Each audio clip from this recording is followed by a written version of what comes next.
Hello everybody and welcome back to my channel, or welcome back to my podcast if you are listening to this episode in the audio version only. My name is Rux, I'm a Western tropical astrologer, and today we are going to be talking about your May horoscope. But before we do that, before we begin, I have a few things that I would like to mention from the very beginning. As you might have heard me say many times, I'm a Western tropical astrologer, therefore all videos on my channel, all episodes on my podcast will follow Western tropical astrology. In my practice, I use the whole sign house system. I do not use Placidus, so if you use Placidus, that's completely up to you, or if you use another house system like Koch or like equal houses and so on. But just for you to know from the very beginning that all my forecasts are built using the whole sign house system. Also, if you want to work with me, you can find me on my website, which is writteninthestars-astrology.com. That is writteninthestars-astrology.com. If you want to book a live astrology consultation with me, I am now taking bookings. Well, when I'm filming this actually, on the 23rd of April, I'm taking bookings for the last week of May and the beginning of June. Before I forget, I'm also running in May a 1-month live intensive course focused on transits. It's called Astrological Forecasting with Transits, and you are going to learn from me how to build a forecast from scratch for yourself or for others using the most popular astrological forecasting technique out there. We're also going to learn together about solar returns, so you're going to learn how to combine transits and solar returns.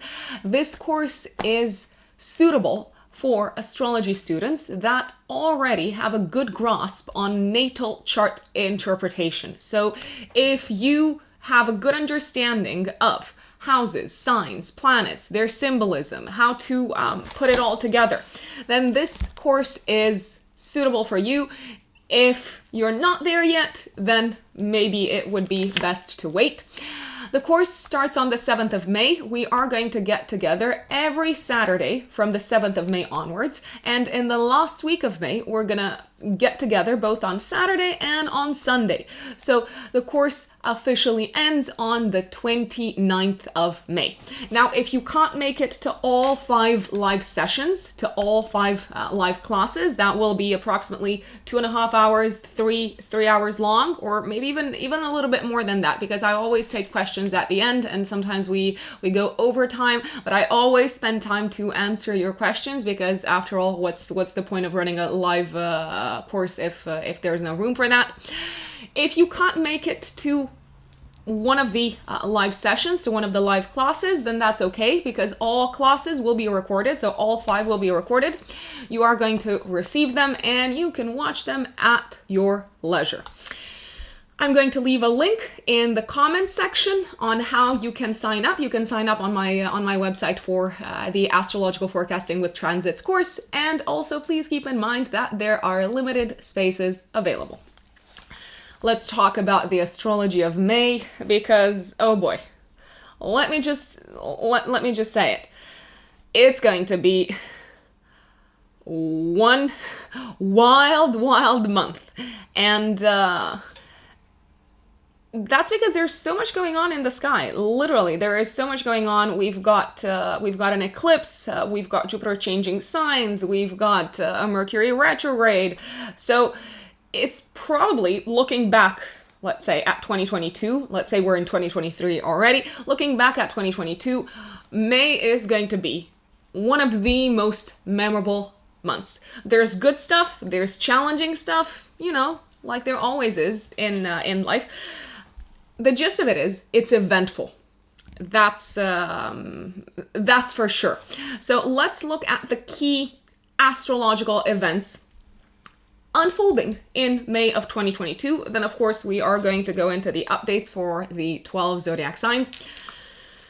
Jupiter changes signs, so it goes from Pisces into Aries this month. That happens on the 10th of May until the 28th of October.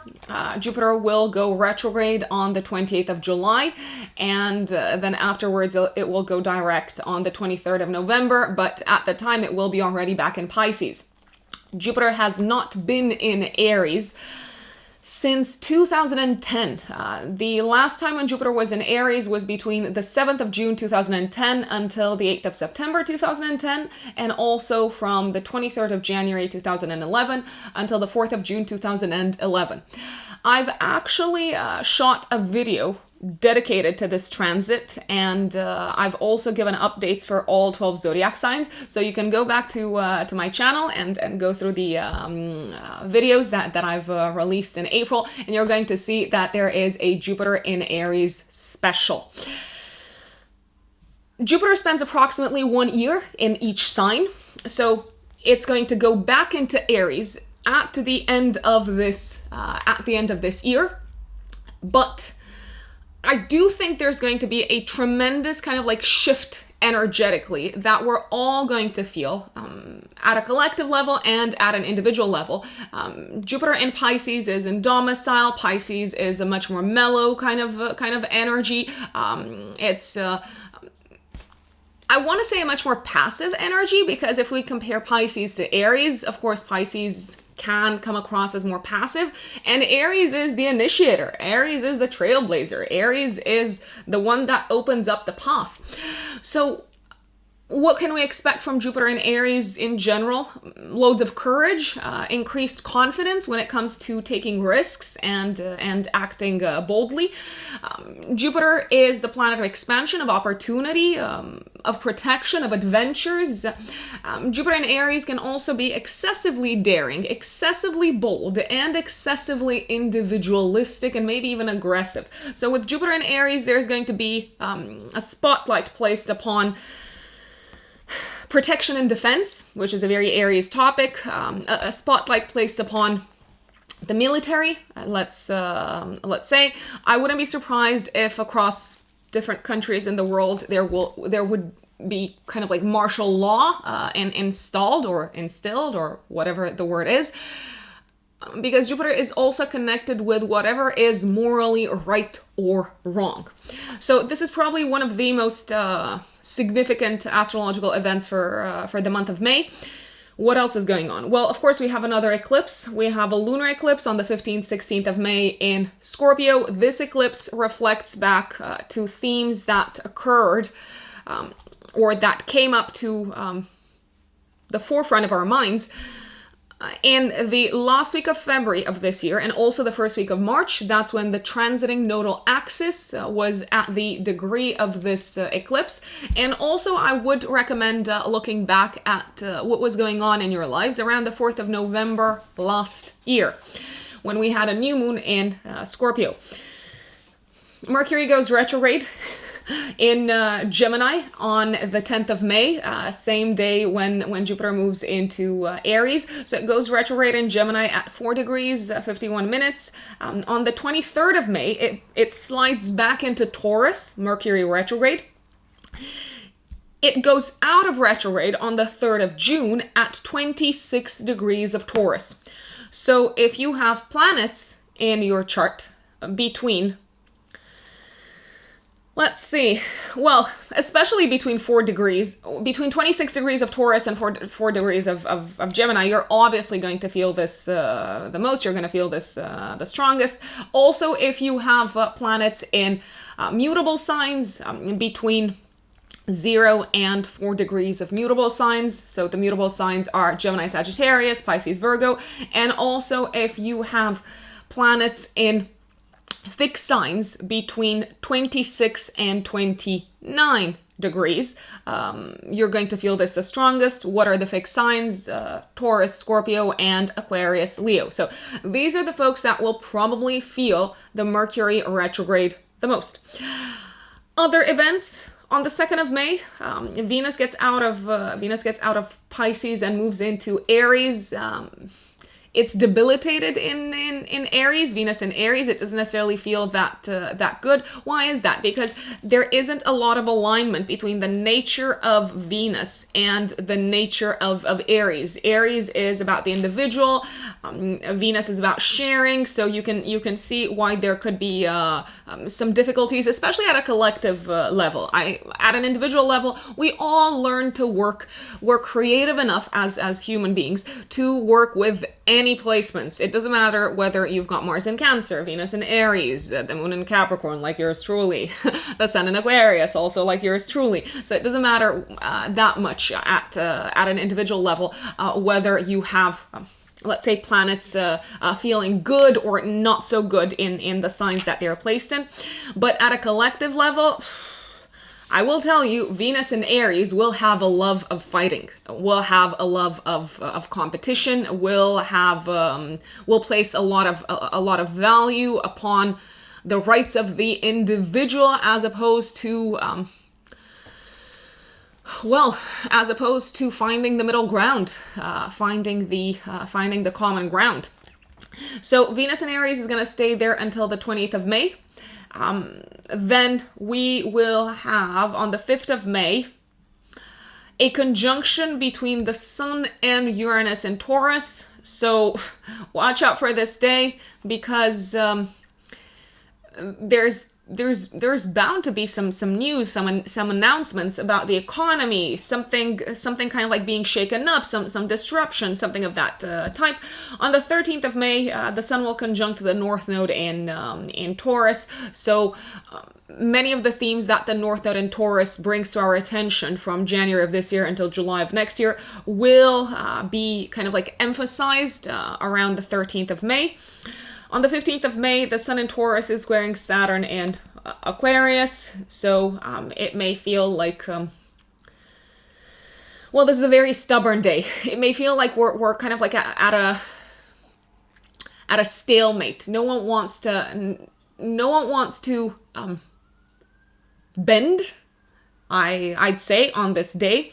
Then, of course, 15th, 16th of May, the full moon lunar eclipse in Scorpio. It's a mixed bag. It's squaring Saturn, but at the same time, it's nicely aspected to Neptune and Mars in Pisces. On the 18th of May, Mars will conjunct Neptune in Pisces. I do see this as a day of battles and as a day of fighting, but not necessarily fighting with maybe all the right kind of like facts in mind. It's almost like you're fighting in the dark. There's quite a bit of fog in whatever area you need to fight or to compete. On the 21st of May, the Sun moves into Gemini for the next 4 weeks. On the 24th of May, Mars enters Aries. Its domicile. Now, Mars in Aries is gonna know exactly what it's doing. It's gonna say, like a bullet, like an arrow. This is what I want. This is where I'm headed. This is where I'm going. So it kind of like dispels some of the confusion around wants, needs, and desires that may have been quite the theme with Mars in Pisces. On the 25th of May, Mercury in Taurus is trining Pluto in Capricorn. On the 27th of May, Venus in Aries is squaring Pluto in Capricorn. Oh my days, like I don't really like this particular energy for relationships.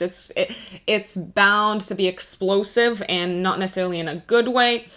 On the 28th of May, Venus moves into its domicile in Taurus. So I'm liking the Venusian energy from the 28th of May until the 23rd of June. On the 29th of May, Mars will conjunct Jupiter in Aries, a day of a great battle, but also of a great victory, most likely. And on the 30th of May, we have a new moon in Gemini with Mercury retrograde, which is very interesting at the time in Taurus. The new moon is nicely aspected to Mars conjunct Jupiter in Aries.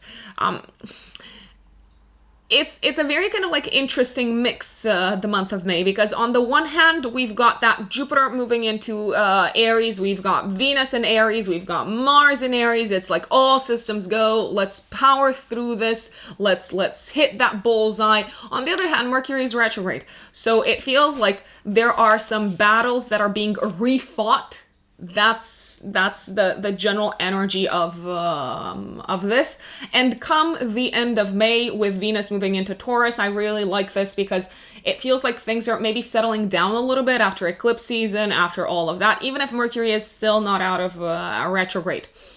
So general overview for the month of May. Let's go through the updates for all 12 zodiac signs, but before we do that, please keep in mind to listen, first and foremost, to the update for your rising sign. If you don't know your rising sign, find out your time of birth and go online and generate your natal chart on astro.com or on alabi.com/free chart. Listening to the update for your rising sign is as close as you can get to getting a personal reading from an astrologer. Of course, it's not the same because when you get a personal reading, like the ones that I do, we obviously look at your entire chart, at all of your placements. We also use other forecasting techniques, not just transits. We use progressions, perfections, directions, and so on. But if you do one thing, if you want to get the most out of astrology without getting a personal reading, then find out your rising sign and listen to that update. My dear Aries, Aries suns, and Aries risings, what can I expect from the month of May? Well, a lot of energy, a lot of fire, a lot of stamina, a lot of passion. That is what you can expect, Aries. This month, you are going to have both benefics on your side. Venus is going to be in your corner from the 2nd of May until the 20th of May. And Jupiter is going to be in your corner, the great benefic, the bringer of good luck, of opportunities, of prosperity, of abundance. Jupiter is going to be in your corner from the 10th of May until the 20th of October. This is a fantastic month, Aries. I'll just go out there and say it. To kick off something that maybe you've been postponing, to go boldly in the direction of something that maybe you've wanted to get off the ground, especially when it comes to partnerships, relationships, business partnerships, money, sources of income, traveling, and legal matters. Why do I say that it's a good time to get off the ground something that you've been postponing? Because Mercury is going to be retrograde from the 10th of May until the 3rd of June. So maybe some kind of like some issues from the past, or some projects that you didn't have the opportunity to pursue in the past, they could come back to your attention. They could come back knocking at your door. This is definitely a month for you to not be afraid to charge forward. You're protected in ways, well, cosmically speaking, you're protected in ways that you haven't been in a very, very long time. Jupiter has not been in your corner since 2010, since June of 2010. Venus in your corner is also saying you're going to be very persuasive. People are going to open doors to you. You are likely to be even more kind of like charming and even more appreciated than you normally are, I'd say, until the 20th of May. And you may have a lot of kind of like a lot of fire, a lot of energy available to take a leap of faith forward, like I said, in the direction of maybe a postponed project of an educational nature, maybe a postponed trip, maybe some sort of project that would increase your income. I'd say go for it. Don't look back. And let me know how it's going. I will also say this. It is important to be very careful what sort of papers you sign. So you may feel like very excited to get things off the ground, and I get it. You may also feel incredibly impatient this month. The thing is, even if you do feel impatient, you're likely to feel like the wave of your life is kind of like taking you forward. I strongly recommend reading carefully any sort of documents and papers that you sign, just because Mercury is going to be retrograde from the 10th of May until the 3rd of June. So that's kind of like my only thing, my only concern. You may feel excited this month to embark upon some sort of like new educational journey. You may feel excited, for instance, to apply for, I don't know, like citizenship. You may feel excited to start planning a trip or something like that. It does feel like there are some maybe outstanding issues that you need to take care of financially, especially whilst Mercury is retrograde. Like I said, from the 10th of May until the 3rd of June, and especially when Mercury slides back into Taurus, into your second house of income from the 26th of May until the 3rd of June. But the gist of it is the following. Don't waste any time, Aries, in pursuing what you want this month. It may feel like the wind is in your sails. Like I cannot stress that enough. I genuinely cannot stress that enough. If you want to buy new clothes, if you want to change your looks, if you want to do all of these things, do it whilst Venus is on your side, because Venus is obviously connected with style and beauty and looks. So from the 2nd of May until the 28th of May. Let's see what else is happening for you in May. You can tell that I'm super excited. I'll just say it. You may also start working out again, or start moving your body in a new way, in an exciting way. You may feel you may feel like super pumped to do that again, especially from the 2nd of May onwards. On the 5th of May, the Sun is conjunct Uranus and Taurus in your second house of income. Now for you, the Sun rules, let's see, your 5th house. So there could be some sort of unexpected expense connected with maybe one of your passions and hobbies that you kind of like have to deal with, or you could quite impromptu feel the need to spend money on something that is connected with what brings you joy, what is fun for you, or you could feel like, okay, this is a day when I need to spend money for my kids because they need this from me. I want to buy this for them. Please also listen to the Jupiter in Aries special that I did essentially from the 10th of May until the 20th of October, but I do recommend taking advantage of the period when Jupiter is not in retrograde, so from the 10th of May until the 20th of July. Jupiter is in your 1st house, so it's a good time for a new beginning for you. It's a good time to take risks, to take chances, to learn something new, to travel somewhere new, to maybe find a mentor, to find a teacher. Whatever you set your mind to kind of like get accomplished, Jupiter is really giving you kind of like that boldness to just kind of like do it. On the 15th of May, we have a square between the Sun in Taurus in your 2nd house and Saturn in Aquarius in your 11th house. It feels like you need to maybe make some kind of like challenging, difficult choices when it comes to what you spend your money on at this point in time. You may have to decide whether you do something for yourself or whether you do something together with a group of people. I mean, what can I say? It's the question here to ask yourself is, if I don't attend maybe this group type of event, even if it's expensive or something like that, is it going to impact my work relationships, or is it going to impact my career? Because if the answer is yes, then you may end up going to this event, or you may end up doing this group type of thing, even if that doesn't necessarily leave you that much money to kind of like get done whatever else you want to do for yourself. 16th of May, 15th, 16th actually, week before, week after, we've got a lunar eclipse in Scorpio in your 8th house. It's forming a harmonious aspect with Neptune and Mars in your 12th house, but it is tensely aspecting Saturn in Aquarius in your 11th house. So this is a culminating moment connected with some sort of financial matter, financial issue. You may feel like you have to bend on a financial matter in order to keep a relationship kind of like smooth and flowing in your life. There could also be some challenging news financially coming from a partner if you are in a relationship. Now, it doesn't necessarily have to be a romantic partner, it could be a business partner. You could also hear news connected with a lump sum of money that you need to receive, such as inheritance, insurance, or something like that.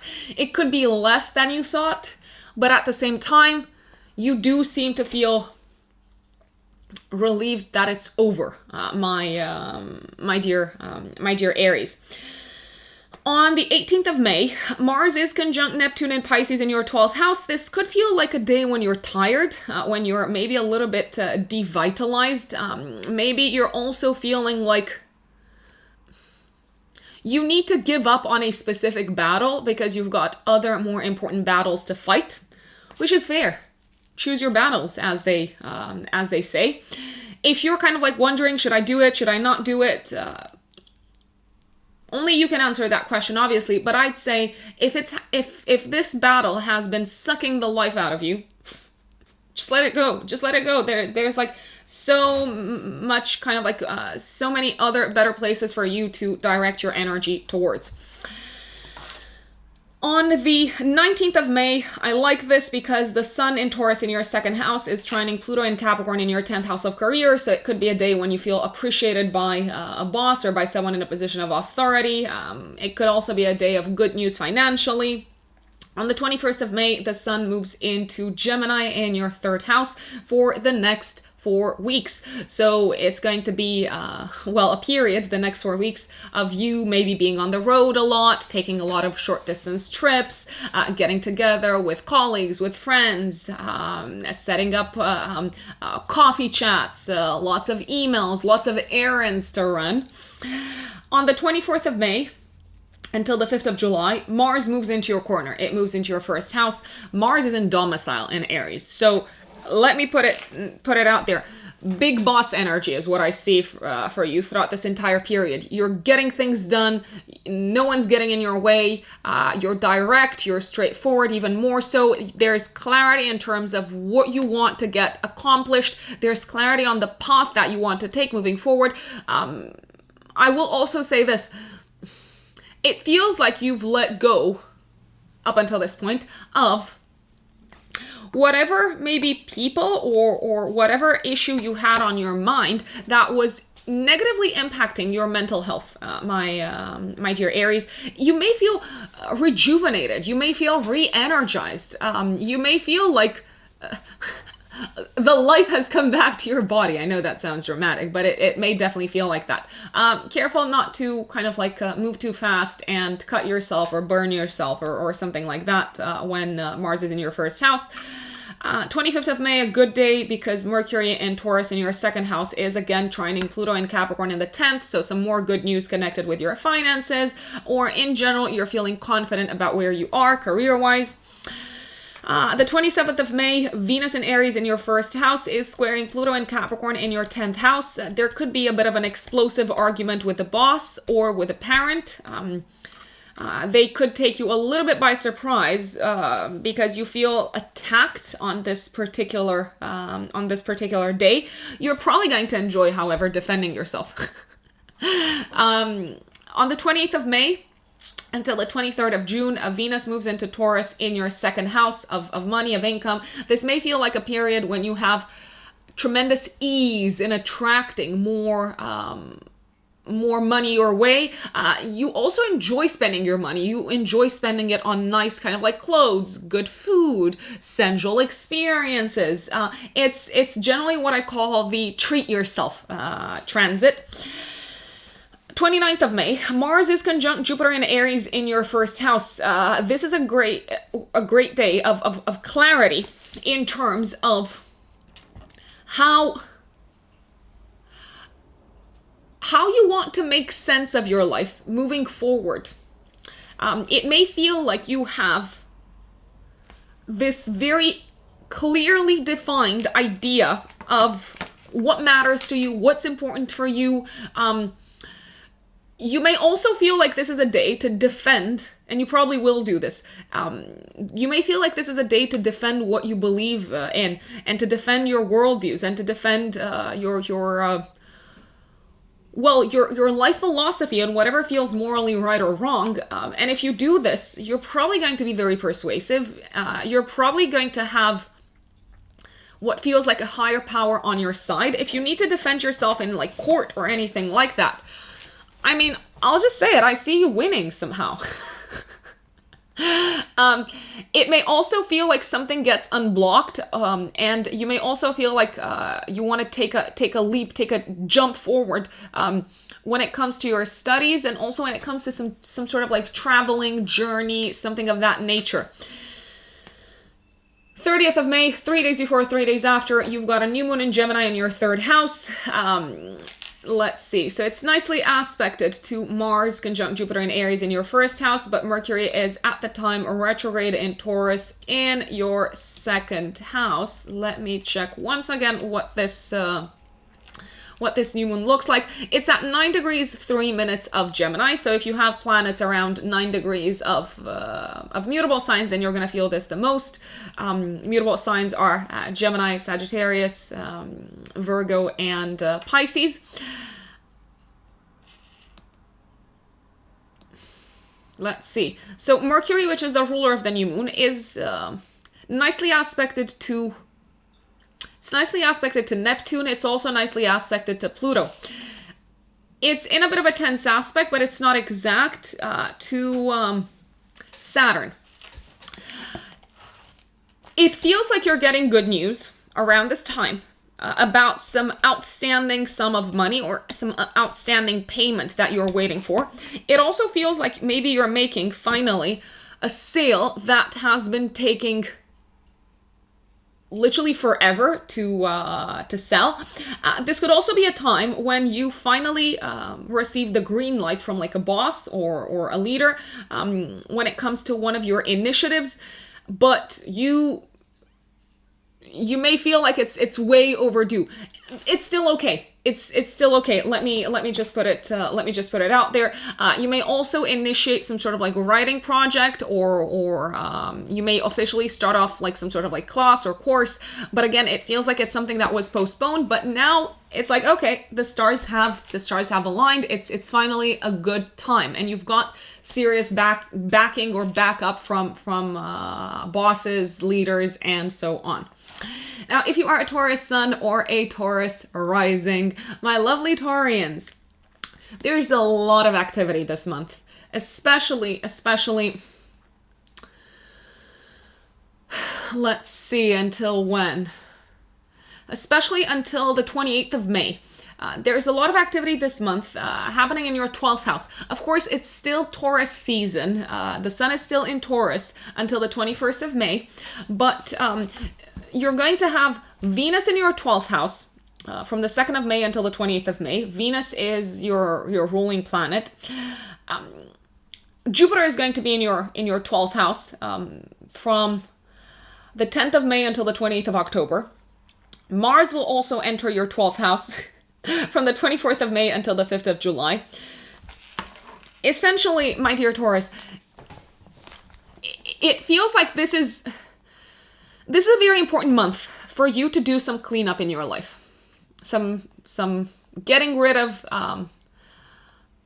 outdated structures at work. It feels like it's a good time to clear up outstanding psychological material that you refuse to deal with up until this point, that maybe you kind of like shoved under the rug and said, not now, I don't want to look at this, I don't care about this, no, stay away from me, this is too painful to look at. It also feels like this is a month for you to reevaluate your life direction and to maybe make peace with the fact that what you thought your life direction will be is changing. And it's changing in I want to say a bit of a drastic way. Of course, you had an eclipse in your sign on the 30th of April. So when the beginning of May knocks at your door, you might be like, oh my gosh, what on earth happened? Who am I? Where am I going? What am I doing? So it feels like you're processing maybe a lot of that material from the eclipse throughout the month of May. You may also feel the need to do things on your own a lot in May, and not necessarily be that social social butterfly or socially active, at least until the sun moves into Gemini on the 21st of May. You're also going to have a Mercury retrograde happening in your second house and your first house. So it feels like you really need to sit down with yourself this month, Taurus, and ask yourself, who am I? Who am I? Where am I going? Why does this life direction matter to me? Is it time to pivot? The answer probably is yes.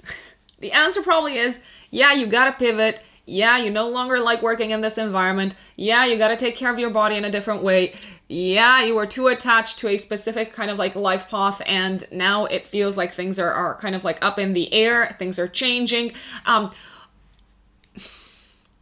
What are you keeping from yourself? What are you in denial of? That's a massive theme for this month, Taurus. So my recommendation would obviously be to deal with it, and to deal with it with courage. You're going to have a lot of courage. You're going to have a lot of wisdom as to what needs to be eliminated out of your life. But at the same time, it's like, unless you're honest with yourself, then you may feel like there's all sorts of like external energies kind of like maybe sabotaging what you're trying to do, or sabotaging the established kind of like order of things in your life. So that's happening. Let me break down the dates a little bit for you. I know that's a lot. I know I've kind of like laid it all upon you.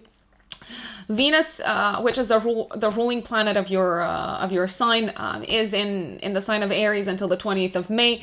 You may feel like you've got a little bit less energy than normal, a little bit less energy than you usually have, since Venus rules your physical body. You may also literally enjoy kind of like spending time on your own throughout this period. It's a good time to take a break. If you can, I would recommend putting a little bit to your life on pause and going on a vacation, even if it's just for a few days, especially from the 2nd of May until the 20th of May at some point. On the 5th of May, the Sun conjuncts Uranus and Taurus in your first house. This is again a day when it feels like you're integrating some of the effects of the eclipse on the 30th of April. It's like, what does this actually mean? The Sun rules your 4th house of home, so maybe you're going to announce to your parents, listen, I thought this is what I wanted to do with my life, or you might announce your family, not just your parents, this is what I thought I wanted to do with my life, but now I realize things have changed. From the 10th of May until the 20th of October, Jupiter is in your 12th house. The Great Benefic has not been in your 12th house since June of 2010. I've created a separate video altogether for that transit. I do strongly recommend listening to it. Jupiter for you, my dear Taurians, rules your 8th house and your 11th house.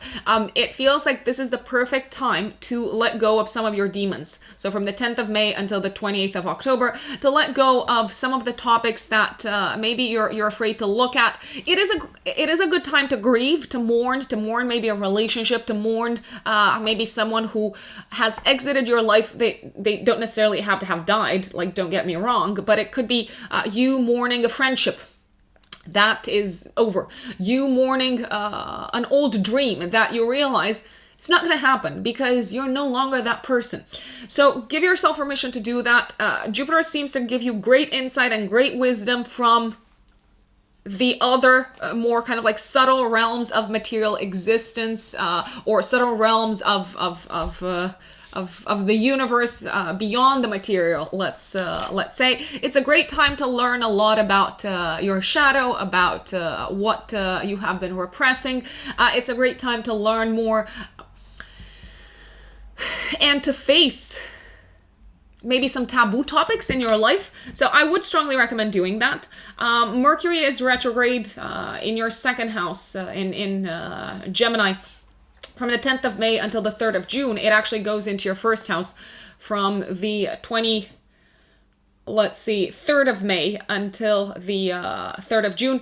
This is a great time to maybe put pen to paper and journal, maybe clear your thoughts. There could be some delays in payments. I'm going to be very straightforward. I'm going to be very honest with you until the, at least until the 3rd of June. So if you were relying on some cash, on some money, I mean, what can I say? It might be a little bit slower than you thought it would be. If you need to sign anything that is linked with finances, money, income between the 10th of May until the 3rd of June, I would postpone it if possible. If not possible, then I would maybe get a lawyer to look at it or someone who is authorized. 13th of May, the Sun is conjunct the North Node in Taurus in your first house. Okay, so the person who you're becoming seems even more crystallized on this day. And you may also feel like you've got a much stronger sense of what your mission and purpose is in this lifetime. And I know that sounds super kind of like esoteric and whatnot, but that's what it feels like. On the 16th of May, week before, week after, you've got a lunar eclipse in your 7th house of relationships. It's in a tense aspect to Saturn and Aquarius in your 10th house. It's, however, in a nice aspect, in a harmonious aspect to the planets in your 11th house of friends. It feels like a relationship is coming to a culminating point, a culminating moment. You might decide to kind of like say yes to a person or say no for good. Someone might get eclipsed out of your life. If that happens, then it is probably for the better when it comes to your long-term goals, plans, and dreams. You may be very reluctant to announce this to the outside world. You might feel judged, maybe because a relationship is ending. You may also feel judged if you decide to commit to a partner. Anything could happen at eclipse, at the time of an eclipse. You might feel judged because you might be thinking, oh no, like the outside world or my parents or whoever I consider to be a figure of authority, they don't necessarily approve of my choice of partner. So that could be a bit difficult. But ultimately, you're no longer the person who you used to be. I think that's important to recognize. Mars will conjunct Neptune in Pisces in your 11th house on the 18th of May. A friend might get I hate to say it, but what comes to mind is a friend might get hurt on this day, or you may feel a little bit hurt by something that a friend says. You maybe did not see this coming. On the other hand, you do seem to have really good people around you who want what's best for you, even if they maybe are a little bit confused as to what that is exactly. I like the 19th of May because the Sun in your first house is trining Pluto and Capricorn in the 9th, so you seem to have greater clarity on your beliefs in terms of what matters to you, in terms of what's important to you. 21st of May, the Sun moves into Gemini for the next 4 weeks in your 2nd house of income, so it feels like in the next 4 weeks your focus is pretty much on doing some sort of like rebudgeting, maybe spending money for the house, for the home, maybe doing some repairs around the house and so on. 24th of May until the 5th of July, Mars moves into Aries in your 12th house. It feels like you're mourning the end of a relationship throughout this period. There could also be all sorts of like unexpected, nuisance, like unexpected, I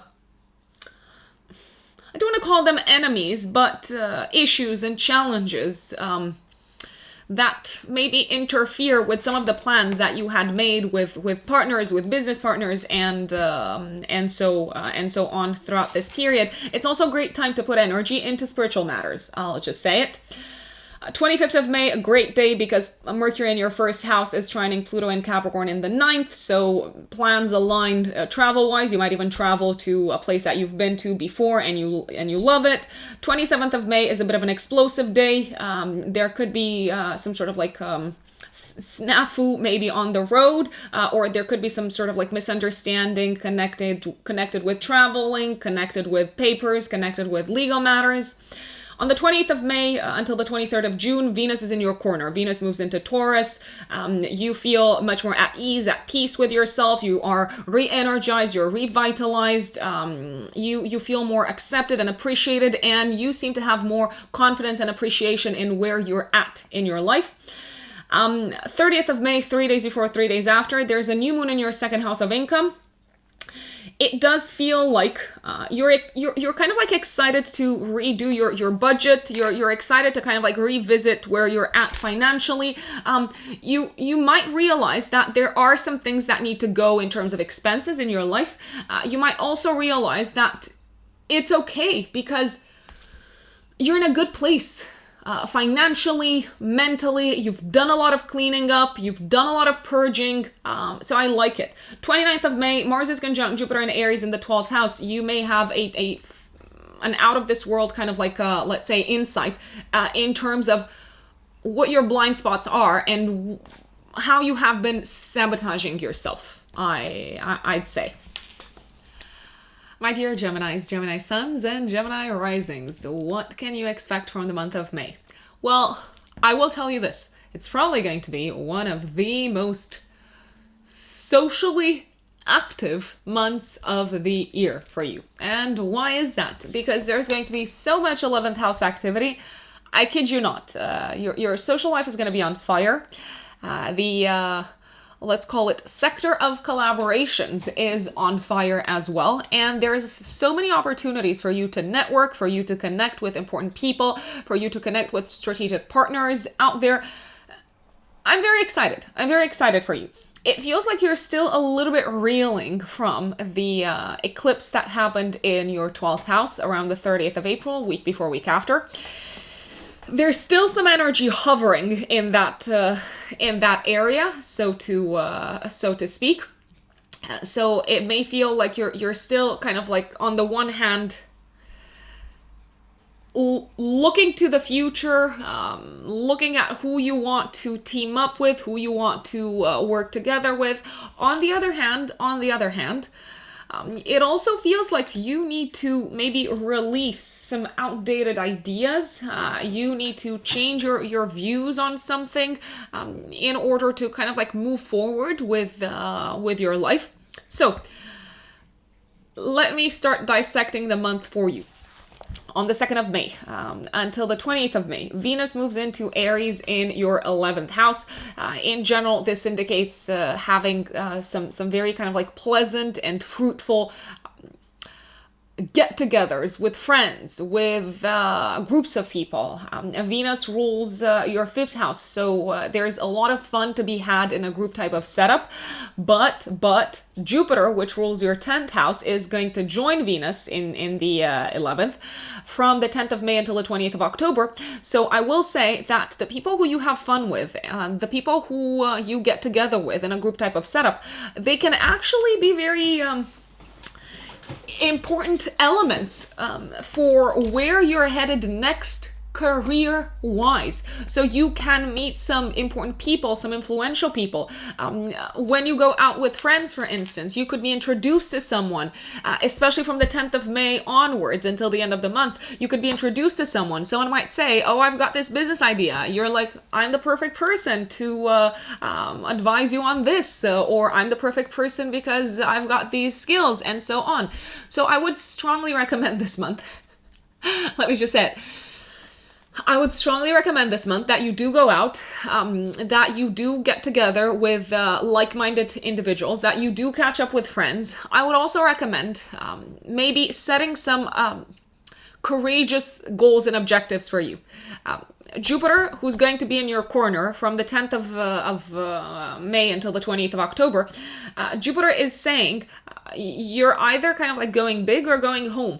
Ask yourself, who is it that you need to meet? Who is it that you need to impress? Who is it that you need to get together with in order for you to take your career to the next level? That's the $1 million question, Geminis. No pressure. There's a lot of fun to be had this month. Don't get me wrong, but there's also a lot of opportunities, strategic opportunities that can come out of fun, let's say, get-togethers. On the 5th of May, the Sun is conjunct Uranus and Taurus in your 12th house, so you may have a bit of an epiphany as to something that you need to let go of in your life. You may also have a bit of an aha moment in terms of your way of thinking, and in terms of your way of making sense of reality, Geminis. Like I said, on the 10th of May, Jupiter moves into Aries in your 11th house. I strongly recommend listening to the Jupiter in Aries special video that I created. Essentially, Jupiter is likely to bring more friends into your life, more opportunities from friends, from peers. It's likely to expand your circle. It is also likely to give you the courage and the boldness to go after some big dreams. So I would recommend taking advantage of it, of course, but that's just me. The key thing with Jupiter, which is the great benefic and the bringer of opportunities, is that Jupiter does not just bring anything in on our plate without us doing something about it. Also, we have a saying in my natal Romania: God gives you food, but they won't feed you. So you got to feed yourself.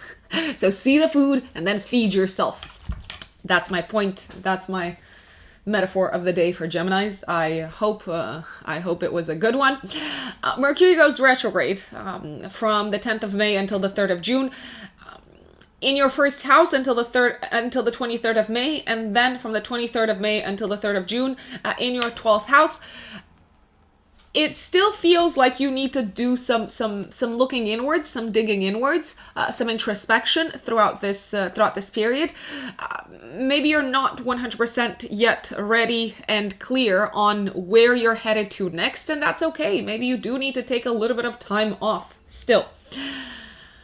On the 15th of May, we have a square between the Sun in Taurus in your 12th house and Saturn in Aquarius in the 9th. There could be some sort of like disruption, some issues connected with traveling, connected with your car.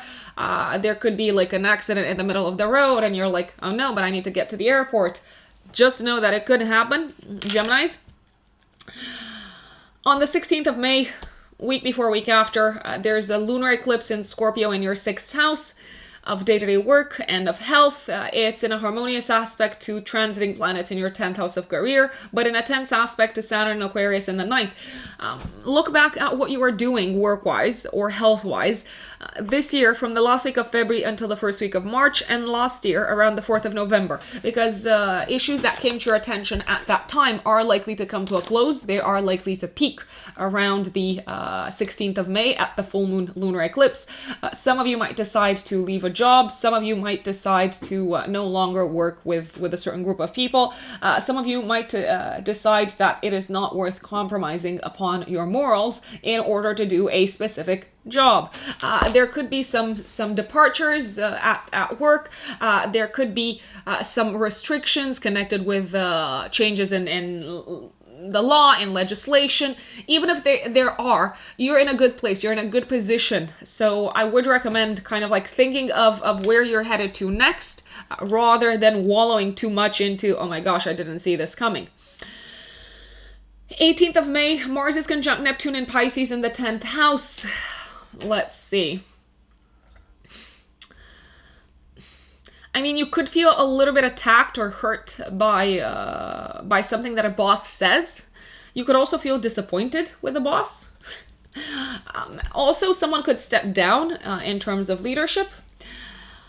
I'd like the 19th of May because the Sun in your 12th house is trining Pluto and Capricorn in the 8th house.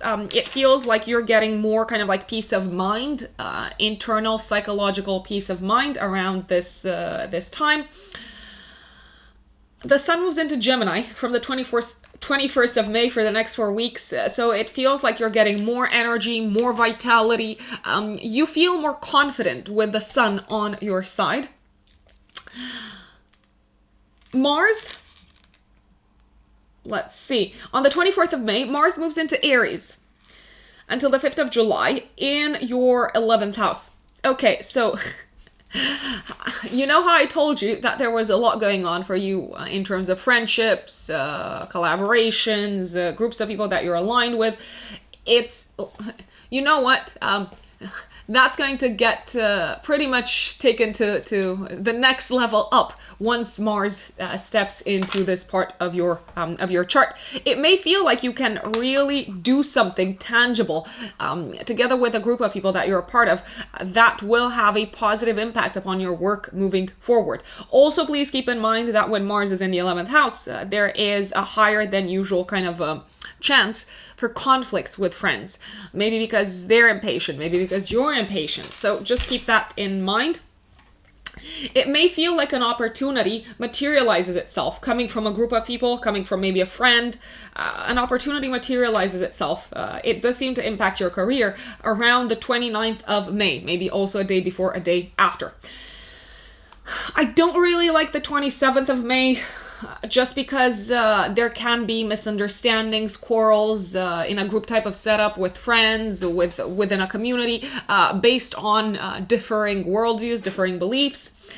30th of May, 3 days before, 3 days after, there's a new moon in your first house. I like it because it's nicely aspected to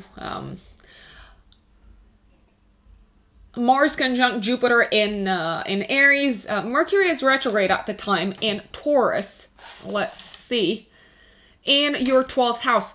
So it feels like you are healed at this point, my dear Geminis, from something that's been plaguing you from a mental health perspective. It feels like you are letting go of an old fear and of something that has been eating you up on the inside. It also feels like you have overcome something of a health-related issue, maybe physically around the middle of May, or it may feel like the worst is over, and now you're like, okay, what next? Where do I go from? Where do I go from here? It could be something that you have been confronting. Let me tell you when. Well, you seem to have been confronted with this issue for quite some time. Let's see, as of when? At least as of the 11th of April. I would say it's a new beginning for you, but it's also something that says, yes, I can now move forward, like at the time of this new moon, I can now move forward knowing that I no longer need to carry this burden with me. I'm liking the new moon, even if Mercury is retrograde at the time. Now let's move on to Cancer, my Cancerians, brothers and sisters, Cancer suns and Cancer risings. Can I just say one thing and one thing only? Your career, Cancerians, is on literal fire, like on fire. It is taking off like no one's business. It's here. So this month there does seem to be some sort of like massive opportunity making its way to you, Cancerians. Even if it's not an opportunity making its way to you, it is you creating that opportunity. If you feel like you want to launch something this month, if you've been postponing it, if you want to go into business by yourself, if you want to start working for yourself, if you want to launch a new website, if you want to expand your reach business-wise, whatever initiatives you're thinking of pursuing career-wise this month, in general, my big recommendation is go for it, go bold, go big, go courageously.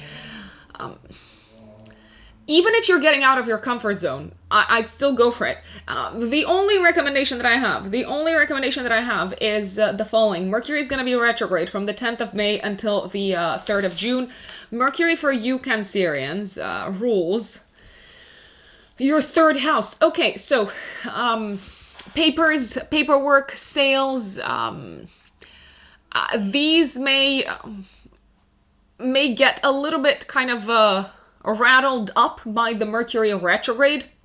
That doesn't mean that you shouldn't kind of like power forward with whatever it is that you have in mind for your career. I would recommend maybe not moving so fast that you forget to do your due diligence on whatever it is that you're getting off the ground. Jupiter is going to be in your corner career-wise. It hasn't been there since June 2010. From the 10th of May until the 20th of October, it's going to go retrograde at the end of July. So kind of like power through business-wise, career-wise, if you can, with novel initiatives from, well, the 10th of May until pretty much the end of July. Venus is in your 10th house from the 2nd of May until the 28th of May. So you've got both benefics on your side career-wise. Really sit down and ask yourself, how do I take this to another level? How do I step up career-wise? This is not an opportunity to be missed. I'll just be very frank and honest with you.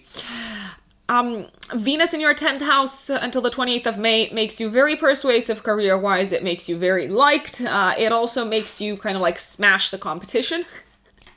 just to put it out there. You may also feel like you've got some big announcement to make.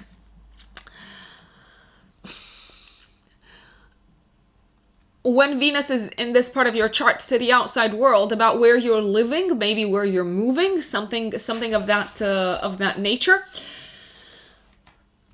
If you've got interviews, if you need to convince anyone of anything career-wise, I would do it when Venus is in your corner. So like I said, especially from the 2nd of May until the 28th of May. 5th of May, the Sun is conjunct Uranus and Taurus in your 11th house. Possibly an unexpected financial opportunity making its way to you from a group of people that you're a part of, from a community, or maybe even from a friend. Mercury goes retrograde on the 10th of May, like I said, in your 12th house. So maybe you feel like you need to do some kind of like rethinking of your educational kind of like initiatives or activities. Maybe you need to slow down a little bit with a class or a course that you have embarked upon. Maybe now is not the time to enroll upon it because you've got so much going on. Saying that, Mercury goes back into Taurus from the 23rd of May until the 3rd of June. It feels like you're reconnecting with some old friends throughout this period, and maybe also people who are bringing you some very important insights about something that you want to learn more about, something that you want to study more in depth. So hold your horses a little bit on kind of like educational matters. On the 13th of May, the Sun is conjunct the North Node in Taurus in the 11th house. Oh my gosh, like probably a fated encounter with either a group of people or a friend or literally someone who can help you fulfill one of your long-term goals, plans, and dreams. It definitely feels like a fated day for that. 16th of May, week before, week after, we've got a lunar eclipse triggering your 5th house, 11th house axis. It's in a tense aspect to Saturn in the 8th, but it's in a harmonious aspect to Neptune and Mars in the 9th house. This could be a time of a dream coming true. It could be a time of you kind of like finalizing a creative project. It could be a time when you leave behind a group of people, but also maybe when you feel like you join a group of people that can help you grow in the direction that you want to grow. There could also be some sort of like troubling news that makes its way to you, connected with a friend, or connected with maybe a creative project that you've invested a lot into.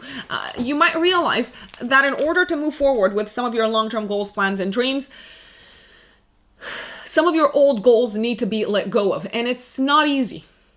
I'm telling you, you realize why you need to do it, but no one's saying that it's easy. If you have children, this could be a time when one of your children wraps up an important chapter in their life. It's bittersweet. On the one hand, you're probably proud of them. On the other hand, you're like, oh my gosh, what does this mean? It feels like you're maybe a little bit scared for the next kind of like stage of their life. 18th of May, Mars is conjunct Neptune and Pisces in your 9th house. Cancerians, if you're traveling on this day, there seems to be a lot of chaos and a little bit of disruption, maybe more than usual, especially if you're taking any sort of like long distance trips. You may also feel attacked on this day for something that you believe in, and people will attack you. Let's just face it. There are haters out there. There are trolls. There are people who don't get it. Remember that this generally comes from a place of insecurity, and everyone kind of like projects whatever they're feeling on the inside onto their outside world. I like the 19th of May because the Sun in Taurus in your 11th house is very nicely aspected to Pluto and Capricorn in the 7th. So some sort of like a deal or agreement that is being reached for the future with a partner or with a friend or with both. A very powerful kind of like agreement. 21st of May for the next 4 weeks, the Sun moves into Gemini in your 12th house. Okay, so this is like a 4-week period for you to maybe take some time off. I'll just say it. You might spend quite a bit of money on vacations, traveling, retreat, relaxation, and also spiritual matters throughout this entire period. From the 24th of May until the 5th of July, Mars moves into Aries in your 10th house. It's like you're doing some really courageous things career-wise. You feel like ready to move forward career-wise. You feel ready for a new beginning. You feel excited. There's this sense of like something being born career-wise, especially around the 29th of May when Mars is conjunct Jupiter in the 10th house. This can also feel like a time when you've achieved a fabulous victory career-wise, my dear Cancerians. I can't say that I'm a big fan of the 27th of May because there could be maybe an argument, a public argument with someone or an argument with a partner in public. Okay. From the 20th of May until the 23rd of June, Venus moves into Taurus in your 11th house. This generally says very, very pleasant interactions with friends, enjoyment of socialization with friends. You may feel lucky. You may feel good about the people that you have in your life in terms of friends. And on the 30th of May, 3 days before, 3 days after, there is a new moon in Gemini in your 12th house. Mercury is retrograde at the time in Taurus in your 11th house. And quite nicely aspected. Mercury, let's see to whom it is nicely aspected. It's nicely aspected to Neptune and to Pluto.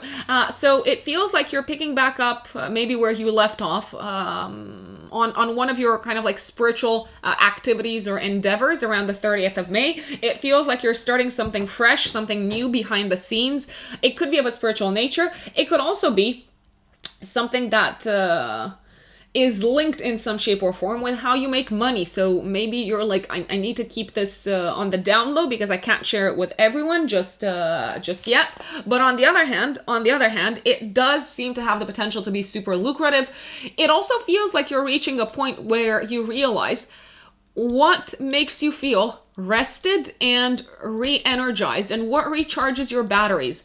And you may realize that some of the things that you thought were giving you a reset aren't actually cutting it anymore, Cancerians.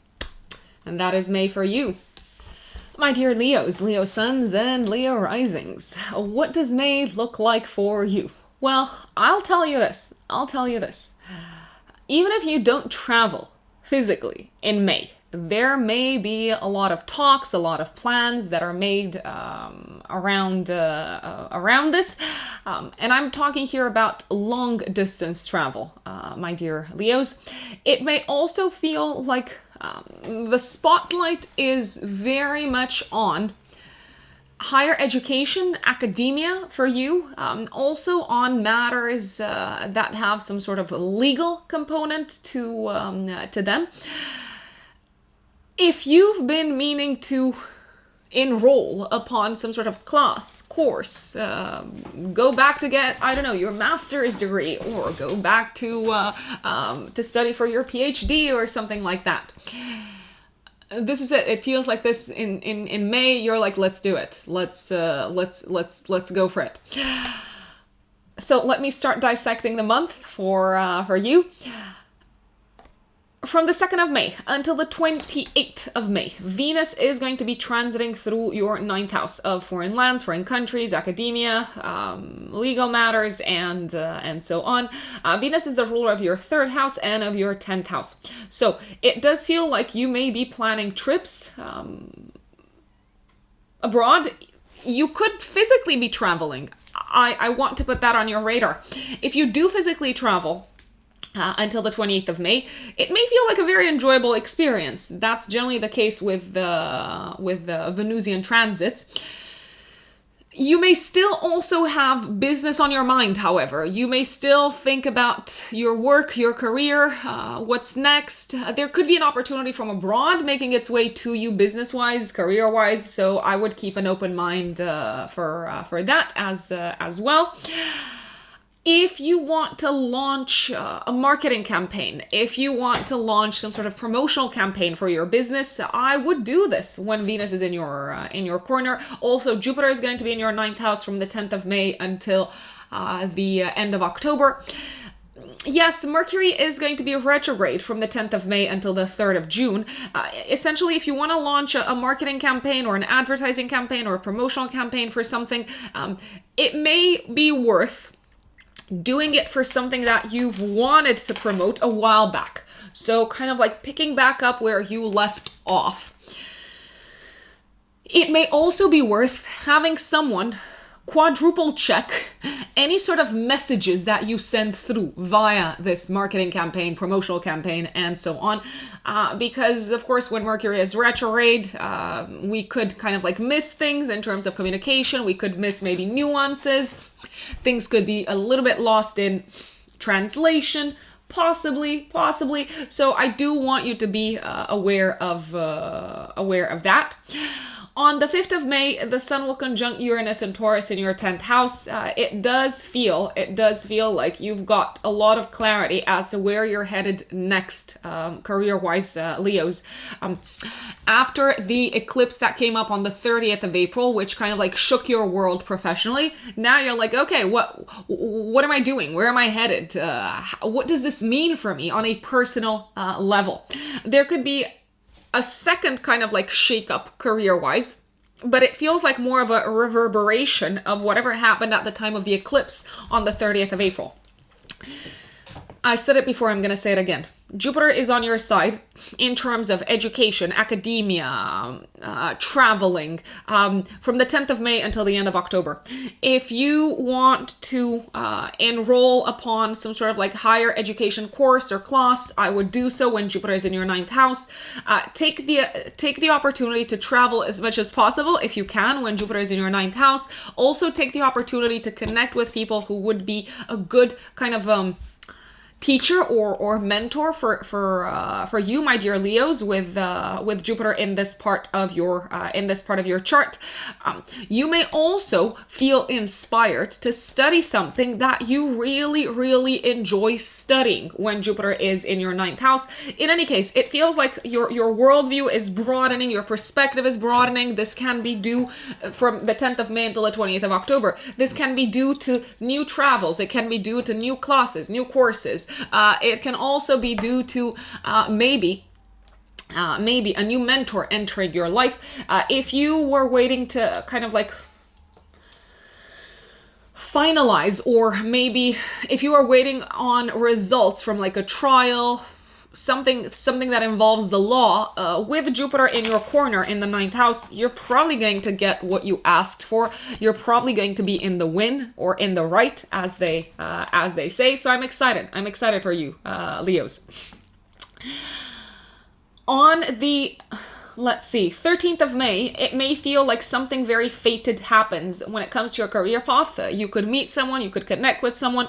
It may feel like you're more strongly, aligned with your mission and purpose career-wise as the Sun conjuncts the North Node. On the 16th of May, 15th, 16th, week before, week after, you've got a lunar eclipse in Scorpio, triggering your 4th house, 10th house axis. You could be letting go of a former career path. You could be letting go of a role, of a position. You could leave behind an industry altogether, career-wise.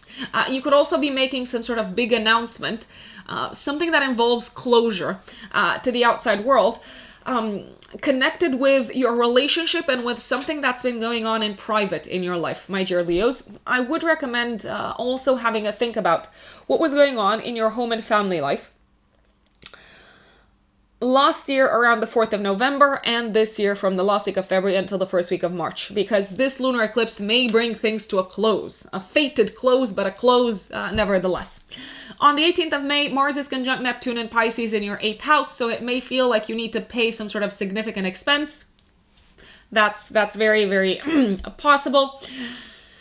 Like a debt, something of that type. On the 19th of May, the Sun in Taurus in your 10th house is trining Pluto and Capricorn in your 6th house. It feels like you're getting recognition for something work-wise. You're getting kind of like a round of applause. From the 21st of May, for the next 4 weeks, the Sun moves into Gemini in your 11th house of long-term plans. So it feels like you can make plans for the future again. It feels like you're picking back up where you left off with some of your old goals and objectives, because Mercury is still retrograde. On the 27th of May, Venus in Aries in the 9th house is squaring Pluto and Capricorn in your 6th house. There could be a disagreement at work with a coworker, a disagreement based on either differing worldviews, so differing belief systems, but it could also be based off of you coming from different cultural backgrounds, my dear Leo. Let's see what else stands out. On the 20th of May until the 23rd of June, Venus moves into your 10th house of career. I'm telling you, you seem to be everyone's sweetheart career-wise. It feels like things are flowing once again career-wise for you. It feels like you're privileged, or at least that's probably how you're going to feel. It feels like you're getting your way. It feels like you're more appreciated than maybe you have been in a very, very long time. You seem to be receiving praise career-wise. If you need to schedule interviews, if you need to persuade anyone in a professional setup, do it when Venus is in your 10th house. So a really kind of like pleasant period career-wise for you, my dear Leos. 29th of May, you seem to win something. There's a victory that I sense. When Mars conjuncts Jupiter in Aries in your 9th house, Jupiter rules your 5th house and your 8th. Mars rules your 9th house and your 4th house. It feels like you're winning something in a legal environment, or it also feels like a successful, let's say, takeoff for maybe an advertising campaign, a marketing campaign. It feels like things are developing maybe at a faster rate than you thought they would develop in this direction, but you are satisfied with where things are going. And let us not forget that on the 30th of May, 3 days before, 3 days after, there's a new moon in Gemini in your 11th house. Mercury at the time is in Taurus in your 10th house. It feels like an opportunity from the past, a professional opportunity from the past, is receiving some sort of like new lease of life for you career-wise. It could be that someone that you worked with in the past says, let's do it again and let's do it better. Let's do it together. You may also feel like you can dream big again, connected with, when it comes to one of your visions, career-wise, one of your professional visions. It's maybe something that you put on hold for some time, but now is the time to pick it back up. And it feels like you can do it better. You can do it bigger this time, and you've also got the support that you need, Leos. My dear Virgos, Virgo suns, and Virgo risings, what does May look like for you? Well, there's a lot going on this month in your 8th house and in your 9th house. The 8th house is the house of shared resources, other people's money, loans, mortgages, inheritances. The 9th house is the house of academia, long distance travel, the higher mind, beliefs, belief systems.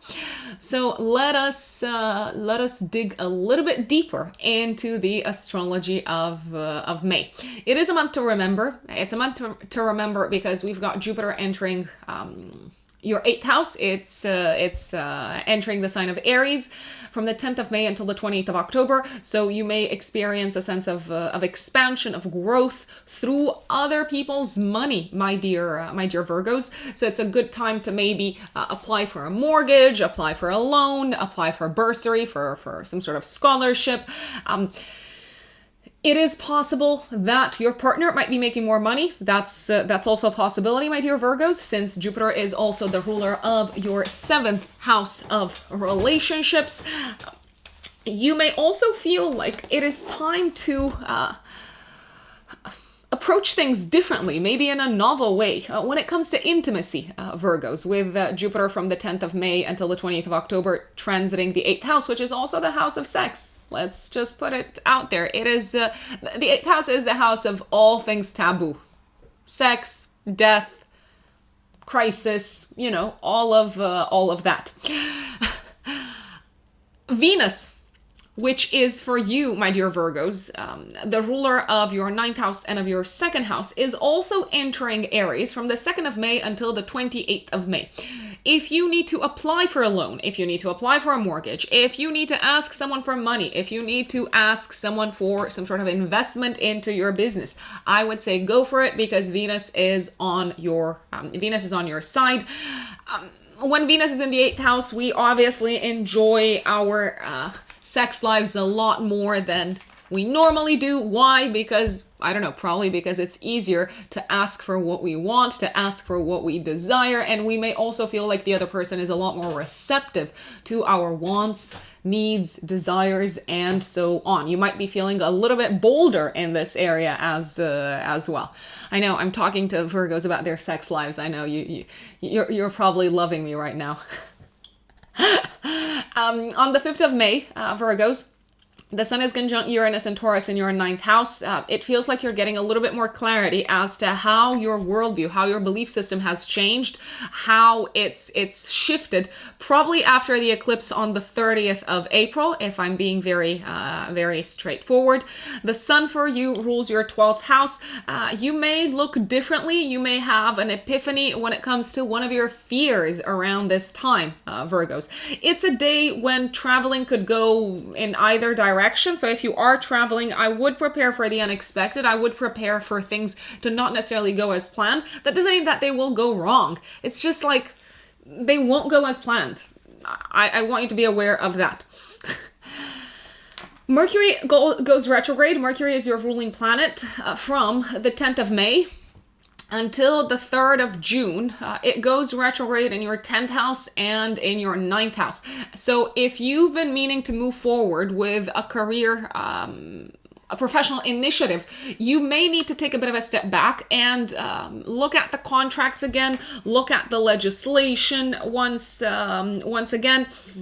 You may need to do some extra kind of like training, or maybe apply for some sort of like certificate, maybe something that you thought was out of the way, but now your boss is asking you for it. They could be saying, oh, why aren't you certified in, I don't know, Microsoft Word? I'm obviously making it up, but you may need to take care of that. I'd say you may also need to redo some papers for your boss, or for professional matters. Let's put it out there. It can be a little bit frustrating, but you also have a chance for a do-over. You could also travel for work throughout this period, from the 10th of May until the 3rd of June, to a place that you've been to in the past. Maybe you're reconnecting with some old colleagues. That's certainly a possibility. So overall, you may enjoy it, but make sure you've got your passport with you. Make sure you've got all the papers that you need to carry with you. Mercury is retrograde after all. On the 13th of May, the Sun is conjunct the North Node in your 9th house. Again, maybe a fated encounter whilst traveling, or a fated kind of encounter with someone who changes your worldviews, who makes you really question what you believe in. That's not good or bad. It just is, as they say. 16th of May, week before, week after, we've got a lunar eclipse in Scorpio in your 3rd house, 9th house axis. It is tensely aspecting Saturn in the 6th house, but it is in a harmonious aspect to Neptune and Mars in Pisces in your 7th house. So it feels like you're reaching some sort of like peak when it comes to your studies. You could be receiving results from your exams, from some sort of papers that you submitted. You might receive mixed feedback. I will put it out there. So you may be very consciously aware at this time of what else you need to learn. This could also be a time when you realize that if you want to keep working in a specific environment, you have to let go. You have to release a worldview that you are very attached to. Because if you continue to be very attached to it, and if you continue to try to persuade others of it, colleagues, clients, bosses, you might be shoved to the side. You might be kind of like ostracized a little bit. This could also be a time when you realize that you need to replace your car for good. Look back at what was going on in your life, Virgos, especially around the 4th of November last year when it comes to transportation and also education. And also look back to themes connected with these areas that might have come up from the last week of February until the first week of March. On the 18th of May, Mars is conjunct Neptune and Pisces in the 7th house. You may feel like your partner is hurt for whatever reason. You may feel like they're disappointed. You may feel like they're angry, and you may also feel like there's not much that you can do about it. They could be angry or hurt or disappointed because of something that happened with one of their parents, Virgos. Let's see what else is happening in May. I like the 19th of May because the Sun in the 9th house is trining Pluto and Capricorn in the 5th. So if you are traveling or if you are making plans to travel, you may feel like things are kind of like coming together in a nice way. From the 21st of May, for the next 4 weeks, the Sun moves into Gemini in your 10th house. It feels like you need to deal with issues from the past, career-wise, throughout this period.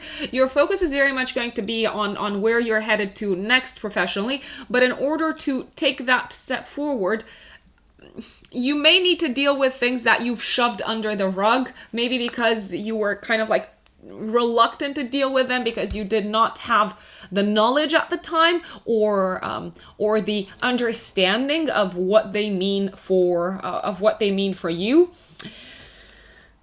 On the 24th of May until the 5th of July, Mars moves into Aries in your 8th house. So a lot of energy is going to be put into matters connected with shared resources, loans, inheritance, mortgages. It feels like a great part of your stamina is directed towards these issues.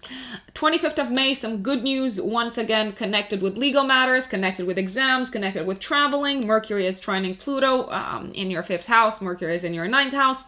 Maybe some outstanding news that you're waiting for connected with an exam or connected with a trip. 27th of May, a bit of a tricky time, maybe when it comes to agreeing with a partner on what to do with a shared asset, with a shared kind of resource. Why? Because Venus in your 8th house is squaring Pluto and Capricorn in the 5th. You may also feel like your partner is being a little bit reckless with shared assets, with, let's say, money that you pool together. 28th of May, Venus moves into Taurus and is going to stay there until the 23rd of June. In your 9th house, prime time for traveling, prime time for enjoying trips, prime time for also running marketing campaigns, advertising campaigns, prime time to go out into the world and to enjoy cultural events, maybe events that you've wanted to attend a while back. Let's say you wanted to see some sort of like theater play, or you wanted to go to the cinema to kind of like watch a new movie, you wanted to go to a certain museum, I don't know what. It's probably going to feel like the best time to do this thing that you have postponed for some time. Mars is conjunct Jupiter in Aries in your 8th house on the 29th of May, so this does feel like some sort of victory, win. Maybe when it comes to investments or when it comes to, again, mortgages, loans, inheritances, and so on. There could also be an opportunity to invest in something. The thing is, Mercury is retrograde at the time. It could feel like a once-in-a-lifetime opportunity. I'm not a financial advisor, so all decisions that you take with your money are at your own risk. But at the same time, it does feel like it is an opportunity. So maybe it seems really good. Maybe it seems risky. Maybe it seems like a combination of both. I would tread carefully. I would maybe ask for legal advice if you need it. But at the same time, I would also be very open-minded about it because it could actually be very big. Virgos, so just as an FYI. And on the 30th of May, a few days before, a few days after, 3 days before, 3 days after, you've got a new moon in Gemini in your 10th house. Mercury, which is the ruler of the new moon, is retrograde at the time. So it feels like you're being given an opportunity, or you are finally moving in a direction career-wise that you've wanted to move into for a long time, but it was impossible.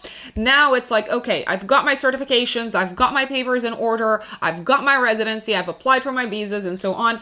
It feels like now that path that maybe you couldn't take a while back is being opened to you, and things are falling into place. But there is this element of the past being brought back up into your present situation, present set of circumstances professionally. There can also be someone from the past reaching out to you, and a former boss saying, let's work together again. And it could be a very, very lucrative opportunity. It could really be something that you're going to enjoy doing, and that helps you grow career-wise in the long run. And that is Virgo. Now, if you are a Libra sun or a Libra rising, my lovely, lovely Libras, what does this month have in store for you? I mean, fireworks, explosions, incredible developments, out of this world developments, relationship wise. Ta-da! I know I've been banging on about relationships for you for quite some time. I have some folks commenting, oh no, nothing's happened yet. Oh no. Well, I can tell you, Jupiter, the great benefic, the bringer of good luck, the bringer of opportunities, is stepping into your 7th house of relationships from the 10th of May until the 20th of October. It has not been in this part of your chart since mid 2010. Jupiter brings opportunities and growth and expansion. So if you're single, then you're going to receive plenty of opportunities to enter into a relationship when Jupiter is in your corner. But do keep in mind that you have to make up your mind in order to benefit from these opportunities. The planets don't force us to do anything, right? An opportunity can walk right past us like a train if we don't jump on it. So I really want to flag to you, my dear Libras, I'm like, take note of the opportunities that are being presented to you relationship-wise, and also be more courageous and more kind of like decisive and more straightforward when it comes to chasing them. Because if you don't, then you might as well just, I mean, it may feel like not much is happening relationship-wise once again. It might also be a case of you trying out things relationship-wise that you haven't tried before, maybe talking to people that you haven't talked to before, opening yourself up to maybe entering a conversation with that cute neighbor or with that cute, I don't know, like coworker, or it obviously depends on where you're at in terms of dating colleagues and stuff like that. But things are unfolding, and they're unfolding very fast relationship-wise. Libras, if you are already in a relationship with Jupiter in your 7th house from the 10th of May until the end of October, your partner could start making more money. They could be getting a new job. It may feel like their world is expanding and you're benefiting from it as well. You're kind of like enjoying it together. It may feel like their world is expanding in a way that it hasn't expanded in a long time. Venus is going to be in your 7th house of relationships from the 2nd of May until the 28th of May. You may literally kind of like allow yourself to be taken on an exciting trip, on an exciting adventure by existing partners or by new potential partners. With Venus in the 7th house, I strongly recommend going out dating if you're single. If you are not single, if you are with someone, I would say maybe open yourself up to some sort of like exciting adventure with your partner. Go out on more dates. Maybe get away from the hustle and bustle of the day-to-day. It can be an incredibly romantic time with Venus in the 7th house, and it may also feel like your partner is really sweeping you off your feet throughout this period. When Venus is in the 7th house, it's also a great time to maybe connect with people that you work in a one-to-one basis, such as therapists, attorneys, accountants, consultants of any type. It may feel like it's a lot easier for you to find the right type of consultant when Venus is in the 7th house, and also Jupiter is going to be in your 7th house. There, I'm liking it. It feels like other people are making things happen for you this month, my dear Libras. I wouldn't be surprised. I wouldn't be surprised if your partner, if you are in a relationship, had some exciting news for you that will also impact your long-term path. It's gonna be up to you if you say yes or no. But Aries likes to move fast, so if you don't make a decision quite quickly, then Aries might get super annoyed. So your partner might get super annoyed and they might get very frustrated. So I don't know if you want to be in that position. Just putting it out there. 5th of May, the sun is conjunct Uranus and Taurus in your 8th house. It may feel like your attitude is kind of like changing and shifting when it comes to intimacy at this point in time. You may also have some sort of aha moment when it comes to one of the topics that you consider taboo in your life. If we look at the Mercury retrograde, so Mercury goes retrograde from the 10th of May until the 3rd of June. It goes retrograde in your 9th house and then in your 8th house. Let's put it this way. You may want to move forward quite quickly with some sort of paperwork, contract, a legal matter that involves pooling resources with someone, that maybe involves shared resources, assets that you have in common with someone else. But there are probably going to be some delays, and maybe the papers need to be redone. Maybe you need to reread them. Maybe you need to reset the terms of the contract, because something's just not in the right place yet, or something's not exactly how it should be. Let's see what else is going on. You may have to postpone a trip. I'll just put it out there, Libras, or especially from the 10th of May until the 3rd of June, you may have to postpone a trip, or you may have to travel back to a place that you have visited in the past to deal with something that involves maybe money. On the 13th of May, the sun will conjunct the North Node in Taurus in your 8th house. The North Node is generally connected with fated encounters.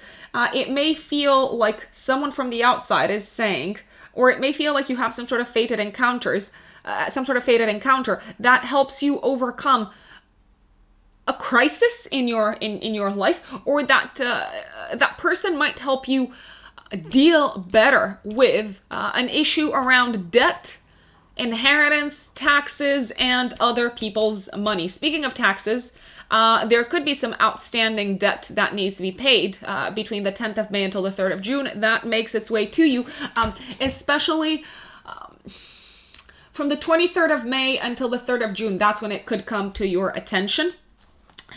The 15th, 16th of May, we've got a lunar eclipse in the sky happening, triggering your financial axis. I told you a lot is about money this month.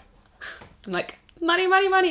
Your money, other people's money, what you do with it together. This lunar eclipse is forming a harmonious aspect with Neptune and Mars in your 6th house, but it is forming a tense aspect with Saturn and Aquarius in the 5th. So it feels like you're receiving some sort of response connected with an inheritance, connected with a loan, a mortgage, an investment around this time, Libra. It also feels like you need to stop spending money in the way that you have spent it so far, or you may feel like you have to do that. That could be the theme of this eclipse, because now you are no longer just talking about, you're no longer dealing just with your own money. You have plans together with a committed partner to spend money in a specific way. So all of a sudden you might be looking at your budget and saying, okay, so I'm not on my own. Let's set some goals together. I promise I'm no longer going to throw money out the window on whatever it is that you feel you're throwing money out the window on. Maybe you're not doing that at all. But it does feel like a time when there's this point of having to no longer look at money in the way that you have looked so far. This could also be a time when you let go of an old source of income in order to make room for a new one, because there's better things kind of like coming up. This could also be a time when you have to pay a significant lump sum of money, maybe for a child if you have children. But on the other hand, you do seem to have the money to pay for it. You may have worked super hard for it to kind of like clear this out, but you do seem to have the money to pay for it. Nevertheless, it can feel quite frustrating because you might feel like you no longer have a lot of money left for some of your pleasures, you know? 18th of May, Mars is conjunct Neptune in Pisces in the 6th house. There could be some sort of like confusing argument or conflict at work. You might not know all the facts, so just keep that in mind. The best thing to do maybe on this day is to kind of like take a little bit of like time off maybe, and to allow things to sit at work. I like the 19th of May because the Sun in Taurus in your 8th house is trining Pluto in Capricorn in the 4th house. So it does feel like at this point in time, you're agreeing with a partner or a family member or a parent.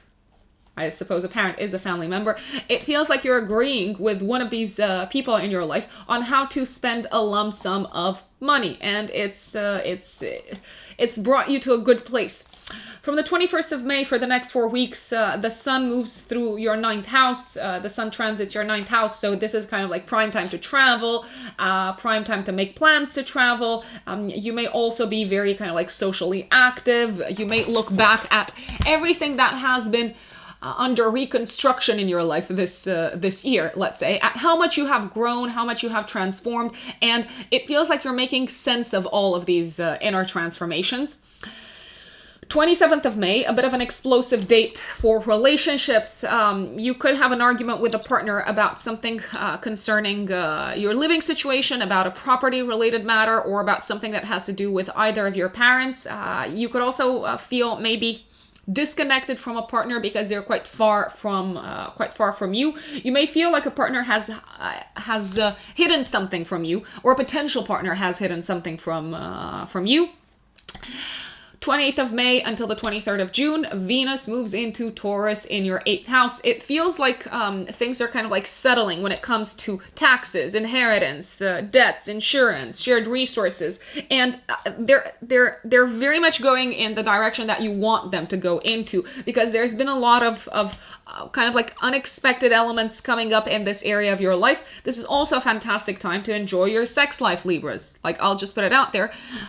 Also, this can feel like a very positive period overall when it comes to any sort of investments that you have. Please keep in mind that this is not financial advice. You are responsible for everything that you do with your own money. But it may just feel like there's kind of like things moving in the direction that you want them to move.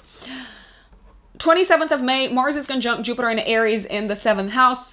Your partner might have some exciting news for you, or it may feel like a time when you actually meet someone who is super exciting and who you see yourself being with for the long run. You might have like a highly explosive kind of date, very, very steamy, very passionate. I'm loving it. It is definitely a day to remember out of this kind of like entire Jupiter in the 7th house transit from the 10th of May until the end of October. The 29th of May is definitely a day to remember, and maybe also the day before and the day after, because generally the slow moving transits get activated more strongly by the faster moving planets such as Mars. And on the 30th of May, 3 days before, 3 days after, there is a new moon in your 9th house. Mercury at the time is retrograde in the 8th house of other people's money. It may feel like a new chapter is kicking off for you, Libras, when it comes to your studies, when it comes to residency, when it comes to visas, but it does feel like something that was delayed and postponed. It's finally happening.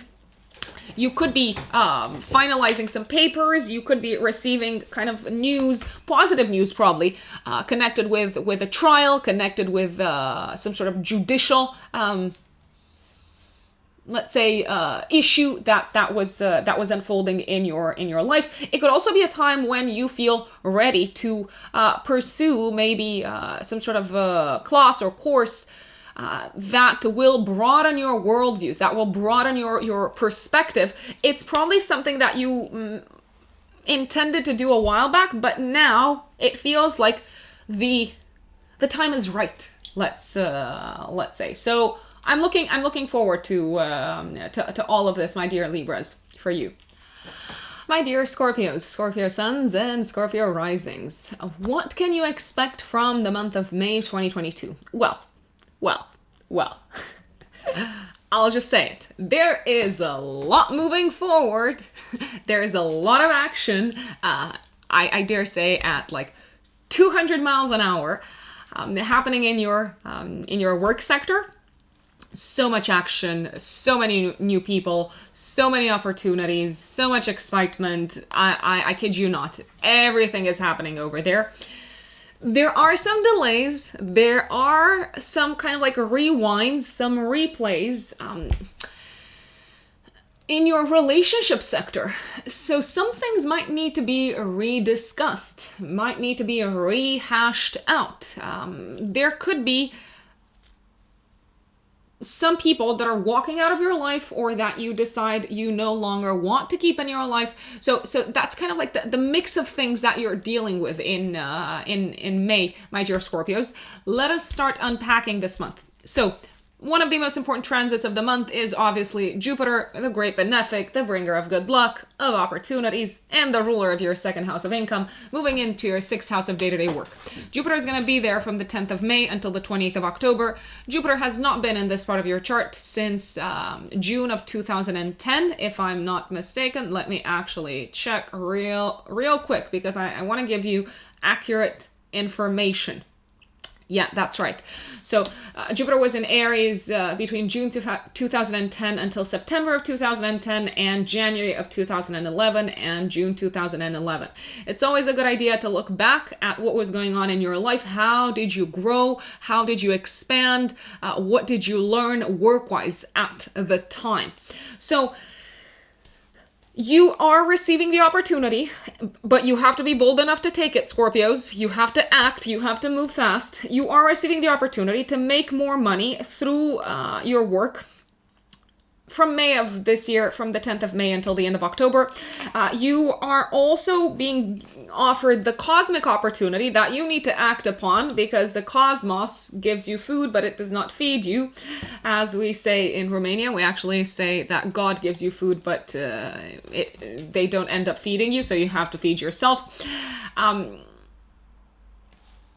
cosmos is giving you this great opportunity to maybe, if not get a new job, to maybe develop your skill set in such a way that you make more money in the long term. That's how I can put it. You're going to be very busy work-wise, very busy from May, especially from the 10th of May until the end of October. There's going to be a lot on your plate. You might have extra duties, extra responsibilities on your to-do list. Work-wise, you may enter a new team of people. You might connect with new people at work. You might need to get out of your comfort zone, get out of what you know, what you're comfortable with in terms of deliverables, in terms of responsibilities. But the good news is that whenever we step out of our comfort zone, when Jupiter is on our side, we generally grow much faster and much more than we thought we would in a short amount of time. So it's a great time to apply for jobs. It's a great time to learn new skills that will result in you being more appreciated, more valued work-wise. It's a great time to kind of like get out of your comfort zone in terms of what you know, what you're good at already. In terms of the services that you offer. It is also a fantastic time, I will say this, to take much better care of your health and to actually invest more money and time and resources into it. You might feel like this is a big theme for you throughout the whole, especially Scorpio risings, throughout the whole of the summer until the end of October. Venus is on your side also from the 2nd of May until the 28th of May. Venus, which is for you, my dear Scorpios, the ruler of your 7th house and of your 12th house. Venus is moving through your 6th house of day-to-day work, so and health, so you may actually find the right kind of like coaches, the right trainers, the right personal trainers to help you with any sort of new goals and new initiatives that you are embarking upon that are meant to get you in much better mental and physical shape. Because obviously we have to take care of all all aspects of our health, not just the physical aspect of things. You may feel like you're enjoying your work a lot when Venus is in your 6th house from the 2nd of May until the 28th of May. You may also enjoy working a lot on your own and kind of like just powering through tasks. You're very productive, very productive. I'm gonna say that again. So I'm liking how this is going. I'm very excited for you work-wise. It's busy. It's super busy. I remember when I had Jupiter transiting my 6th house of day-to-day work, I basically got a job where I was making more money, but the workload went from like to like this. So I was literally working very hard for that money. On the 5th of May, the Sun will conjunct Uranus and Taurus in your 7th house, Scorpios. For you, the Sun rules your 10th house. It may feel like there's something very significant happening in the professional life of a partner that also impacts your relationship at this time. There could also be some sort of announcement that you feel like you have to make about your relationship sector to the outside world around this time, and it could take others by surprise. It's like, oh no, I did not see that coming. That is sudden and abrupt. Also, Mercury goes retrograde from the 10th of May until the 3rd of June. It's first kind of like moving backwards in your 8th house, apparently moving backwards in your 8th house. And then it re-enters on the 23rd of May, your 7th house of relationships until the 3rd of June. It feels like you need to have a conversation or to bring back up a conversation that you had in the past with your partner about long-term plans for the future. Long-term plans that may also involve you pooling resources together, you kind of like getting together and spending money for some sort of like common goal or objective. The two of you, you may need to pick back up where you left off, a conversation around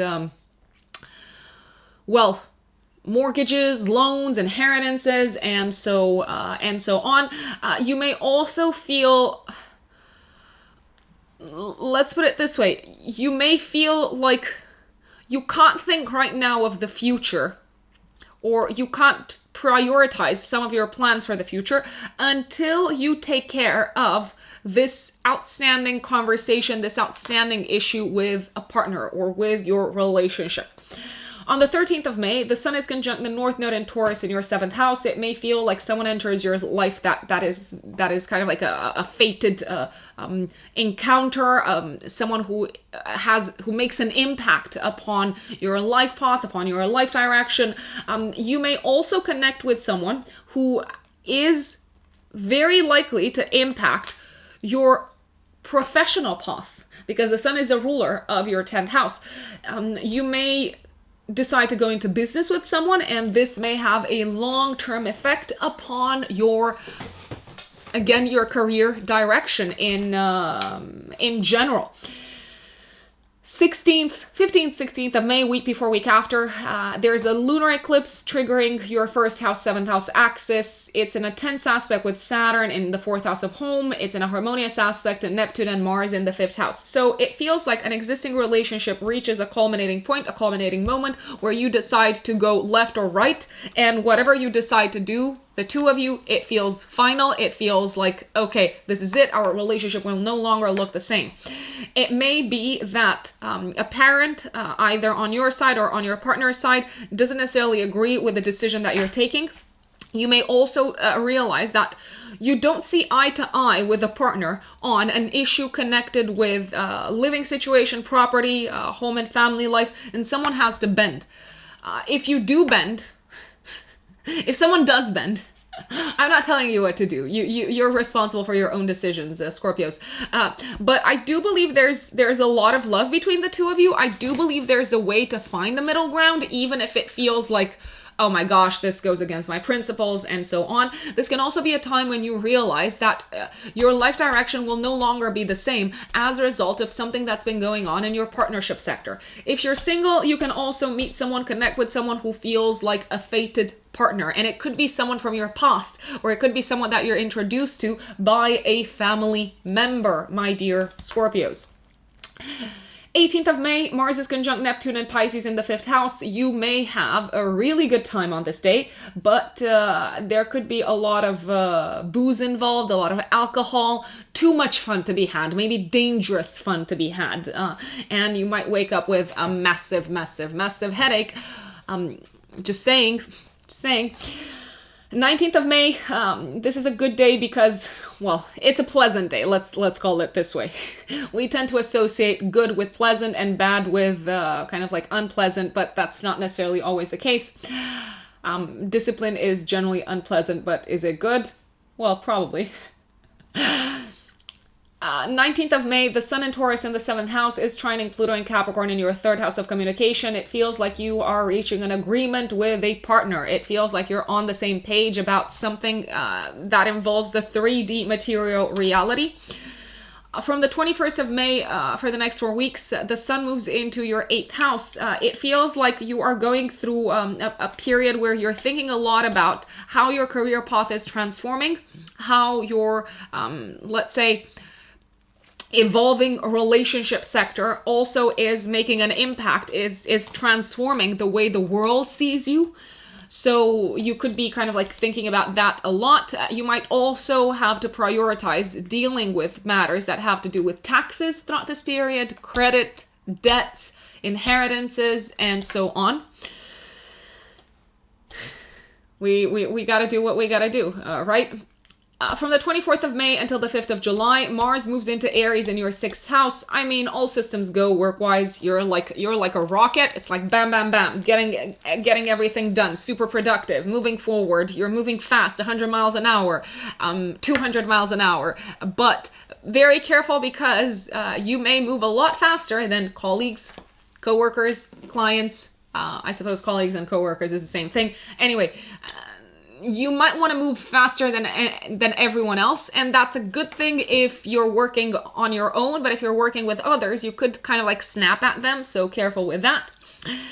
You may also feel super energized when it comes to health-related matters. So you may feel like, yes, I want to get going. I want to go to the gym. I want to take care of my health, and so on.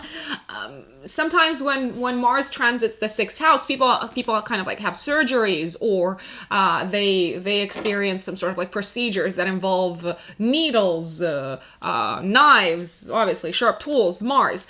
With Jupiter in that part of your chart, I would say that they're likely to turn out pretty well. Of course, I'm no doctor. Talk to a doctor, talk to someone who knows what they're doing if you take any sort of medical decisions at this point in time. 29th of May, Mars is conjunct Jupiter in Aries in the 6th house. This feels like a win. This feels like a victory for you work-wise. It also feels like you're having some sort of breakthrough. You could be receiving news. You could realize that you have maybe mastered faster than you thought you would some sort of very monetizable, a super monetizable skill. And on the 30th of May, also 3 days before, 3 days after, there's a new moon in your 8th house. It feels like you are reaching an agreement that was postponed over and over and over again. You've been talking about it. You've had a lot of back and forth. You've reached an agreement with a partner about a business partner or a life partner about some sort of issue that involved teaming up and pooling money, pooling resources together, utilizing each other's financial assets, and so on. Mercury is retrograde at the time. That's why I'm thinking it's probably an issue that you've been dealing with for a longer period of time. So it's not new. It's not a novel. It's not a novel thing. It could also be a time when you have an epiphany about something that used to be a point of contention, something that used to bring maybe crisis or challenges in your relationship, and now you're looking at it in a new light. You're like, now I see it differently. And the situation might get solved. Literally, Scorpios. My lovely Sagittarians, Sagittarius suns, and Sagittarius risings. Okay, so 2 things are happening this month for you. On the one hand, one of the most fun periods of time in your life is about to begin. I kid you not, Sagittarius, especially Sagittarius risings. I kid you not, it's about to begin on the 10th of May, and it's coming to a close at the end of October. Why? Because Jupiter, the great benefic, the bringer of good luck, of opportunities, is going to be transiting through the 5th house of fun, enjoyment, entertainment, passion, creativity, romance, etc. This is probably going to be a super romantic period of time for you. If you are single, if you're not in a relationship, then you have the opportunity to meet someone, to fall in love, head over heels, to go out, to date, to enjoy life in the fast lane with a romantic partner, or without them, why not? You may feel hyper energized when it comes to your passions, your hobbies, and when it comes to creative endeavors and to creative projects. Venus, which is the lesser benefic, is also going to be in your 5th house from the 2nd of May until the 20th of May. So Venus kind of like adds up to the high, kind of like super high levels of inspiration that you're experiencing when it comes to anything of a creative nature, when it comes to your passions, when it comes to your hobbies. Also, you may discover when Venus is there, when Jupiter is there, pretty much throughout the whole of May, you have the opportunity to maybe connect with a new source of joy and pleasure and contentment in your life. It could be something that you enjoy throwing yourself into. So it could be you discovering that you're really good at some sort of like new activity. You could discover a new passion, a new hobby, and it could be completely absorbing you. You're like, I want more of this. I want all of this. I just want all day to learn about astrology. I just want all day to hike mountains and to reach the highest summit. So there's a lot of joy for life, that maybe even more than you've experienced in quite some time, Sagittarius. Essentially, if you have anything creative in mind that you want to do, I would take advantage of the month of May. I would also take advantage if you want to go have fun with a romantic partner, or if you want to date. I would take advantage of this entire month, but especially from the 2nd of May until the 28th of May. On the other hand, so I'm excited about this. On the other hand, I do want to flag that there's still quite a bit going on in your 6th house of day-to-day work. So on the one hand, you're like, romance is blossoming. You're feeling super creative. You're discovering a new passion or a new hobby. You're feeling inspired. On the other hand, there's still some things left to unfold in your work-related sector. There was a big shakeup probably around the 30th of April, week before, week after, with the eclipse happening in your 6th house. The sun will conjunct Uranus in Taurus in the 6th house on the 5th of May, so there could be some more unexpected news making their way to you, connected with your work, your job, connected with your daily kind of like routine at work. So something is like shaking that up once again. It could be something of a legal nature. It could be kind of like changes in legislation, but it could also be maybe like a new colleague from abroad, or someone that you need to work with that feels very foreign, that feels like a bit of an alien for you. Mercury goes retrograde from the 10th of May until the 3rd of June. First, it goes retrograde in your 7th house from the 10th of May until the 23rd of May. And then from the 23rd of May until the 3rd of June, it's retrograde in your 6th house. Mercury rules your 7th house and also your 10th house. It feels like some agreements that you had in place with someone like a boss at work or a business partner, it feels like they need to be revisited, reviewed, hashed out once again. You may need to kind of like retrace your steps and say, okay, but what about this contract? What about our agreement? Let's sit down. Let's go through the contracts with like a fine-tooth comb. There is a possibility that you may receive an opportunity to work with someone who you've worked with in the past. There could also be a lot of people that you've worked with in the past, such as clients, coming back, knocking at your door and saying, I want you to look back at this project and tell me, why did you do this? Or I want us to kind of like pick back where we left off this project, because we want to try it differently this time. We want to go for a different strategy. You may also have to postpone some of the plans that you had made with a partner from the 10th of May until the 3rd of June because of what's happening at work, because work calls, essentially. And maybe it's not you being called back into work. It could be your partner that gets called back into work and you're like, oh no, but we planned to hike up the Himalayas, whatever it is. And now you're telling me you have to work this weekend. So I'm obviously exaggerating, but it could be something like that. 13th of May, the sun is conjunct the North Node in Taurus in your 6th house. Okay, I like this. Why? You may have an aha moment around this time in terms of where you need to be headed next work-wise, what sort of new skills you need to develop, and also what sort of new habits you need to develop so that you can improve your physical health, Sagittarians. 16th of May, week before, week after, there's a full moon lunar eclipse triggering your 12th house, 6th house axis, the axis of service. Look back at what was going on for you work-wise around the 4th of November last year, and also from the last week of February until the first week of March, because themes that came up in your work sector at the time or in your health sector at the time may reach a peak, may reach a point of culmination, may reach a milestone moment around the 16th of May, around the 15th, 16th of May. Some of you might decide to leave behind a job. Some of you might decide to finally tackle head-on a health-related issue. Now, if you do, it could be because you aren't feeling that good. You're like, I need to deal with this because I don't want to keep not necessarily suffering, but I don't want this health-related issue or this wellness-related issue to hold me back from being the productive individual that I can be on a day-to-day basis. And I also don't want it to chip away at my enjoyment of life. There could be a sense of crisis a little bit health-wise. Maybe there's exhaustion.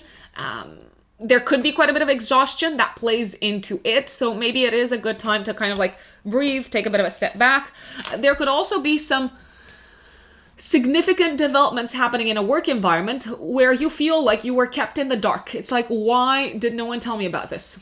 It's okay. Sometimes you need to let go of something in order to move forward, in order to move on to greener pastures, I will say. On the 18th of May, Mars is conjunct Neptune and Pisces in your 4th house. Now, there could be like a water pipe bursting in the house. There could be a mini flood, let's call it. There could be maybe someone crying a lot in your house, in your home at the time. You may also feel like a family member gets kind of like attacked or insulted by something that you do or by something that you say when you had absolutely zero intentions to do that. So you had no intentions to do that. So you might need to sit down with them and kind of like explain and say, listen, I did not want to hurt you. This was not an attack, and so on. I like the 19th of May because the sun in your 6th house is harmoniously aspecting Pluto in your 2nd house of income. So there seems to be kind of like a point of stability that you're reaching work-wise, because there's been a lot of turmoil work-wise. From the 21st of May, for the next 4 weeks, the sun moves into Gemini in your 7th house. So your focus is once again on relationships, on where a partnership is headed, especially a business partnership. So it feels like that's your main area of one of your main areas of concern. From the 24th of May until the 5th of July, Mars travels through Aries in your 5th house. Oh my God. Like I love this for your sex life. I love it. I love it. I love it. I also love it for adventures in kind of like the great outdoors, in nature, hiking, climbing, things like that. A lot of fun is to be had through sports, games, passionate dates that you go on. In any case, it also feels like you've got a lot of energy to put into creative endeavors. And you know exactly what steps you need to take in order to move creative projects to the next level. You're like, boom, boom, boom. So I'm really liking this this transit for you Sagittarians. The 27th of May is not my favorite day because Venus in the 5th house is squaring Pluto and Capricorn in your 2nd house. So you might overspend with your kind of like passions and hobbies. You might go overboard. You might spend money that you don't have, essentially. Just saying. 28th of May until the 23rd of June, Venus moves into Taurus in your 6th house. So finally, you're enjoying the work that you're doing. You're reaching a point of like calmness, stability, harmony. You're enjoying the team that you're in. You're enjoying your tasks. It feels like people want to work with you. They want to collaborate with you. They want to open doors for you. They're really open to your suggestions. It's good. And also health-wise, you're reaching a point of stability as well. So I know there may have been some challenging moments, especially at the time of the eclipse, 15th, 16th of May in particular, but things are settling nicely. 29th of May, Mars is conjunct Jupiter in Aries in your 5th house. It feels like you're having some sort of breakthrough creatively, or like an out of this world idea makes its way to you. Don't forget to write it down. And you could also plan an impromptu trip around this time. Yeah, it's possible. Or some sort of like spontaneous adventure that maybe also involves traveling. 30th of May, 3 days before, 3 days after, the new moon in Gemini in your 7th house is happening at the same time with Mercury and retrograde in Taurus. Let's put it this way. It feels like a relationship that you're in, business-wise, life-wise, is kind of like entering a new chapter as a result of you having done the work to maybe improve your communication, to improve something about how you addressed the partner, or how you spoke about what mattered to you, what was important to you. So it feels like you've made efforts to get a relationship to a better place, to a clean slate. And these efforts seem to be paying off. So you are starting fresh. You are starting... Well, maybe not 100% fresh, because it feels like you have addressed an issue that was maybe negatively impacting a relationship in the past. You've opened that can of worms, but guess what? You've tamed the worms. Oh my God! Like someone needs to give me a prize for like my metaphors. I'm like, oh. I'm kidding, obviously, but. I like where you're headed with a relationship. You could also form a strategic partnership at work. You may also realize how much you enjoy working with someone at this point in time and say, let's do it again. Let's kick it all off once again. Let's create something new. It does seem to be a reliable work partner. And that is May for you, my lovely Sagittarians. My dear Capricorns, Capricorn Suns, and Capricorn Risings, what does May look like for you? Well, everything's happening. Pretty much everything. I'm exaggerating it a little bit, but it might feel like everything's revolving around your home and family life, around property, residence issues. It feels like a lot of your energy is concentrated this month within the home. There's also this sense of like expansion in your home and family life that you're probably starting to feel as Jupiter moves into this part of your chart from the 10th of May until the end of October. Venus is going to be in this part of your chart as well from the 2nd of May until the 28th of May. And Mars, planet of action, is also going to be in your 4th house of home from the 24th of May until the 5th of July. Let's just put it out there.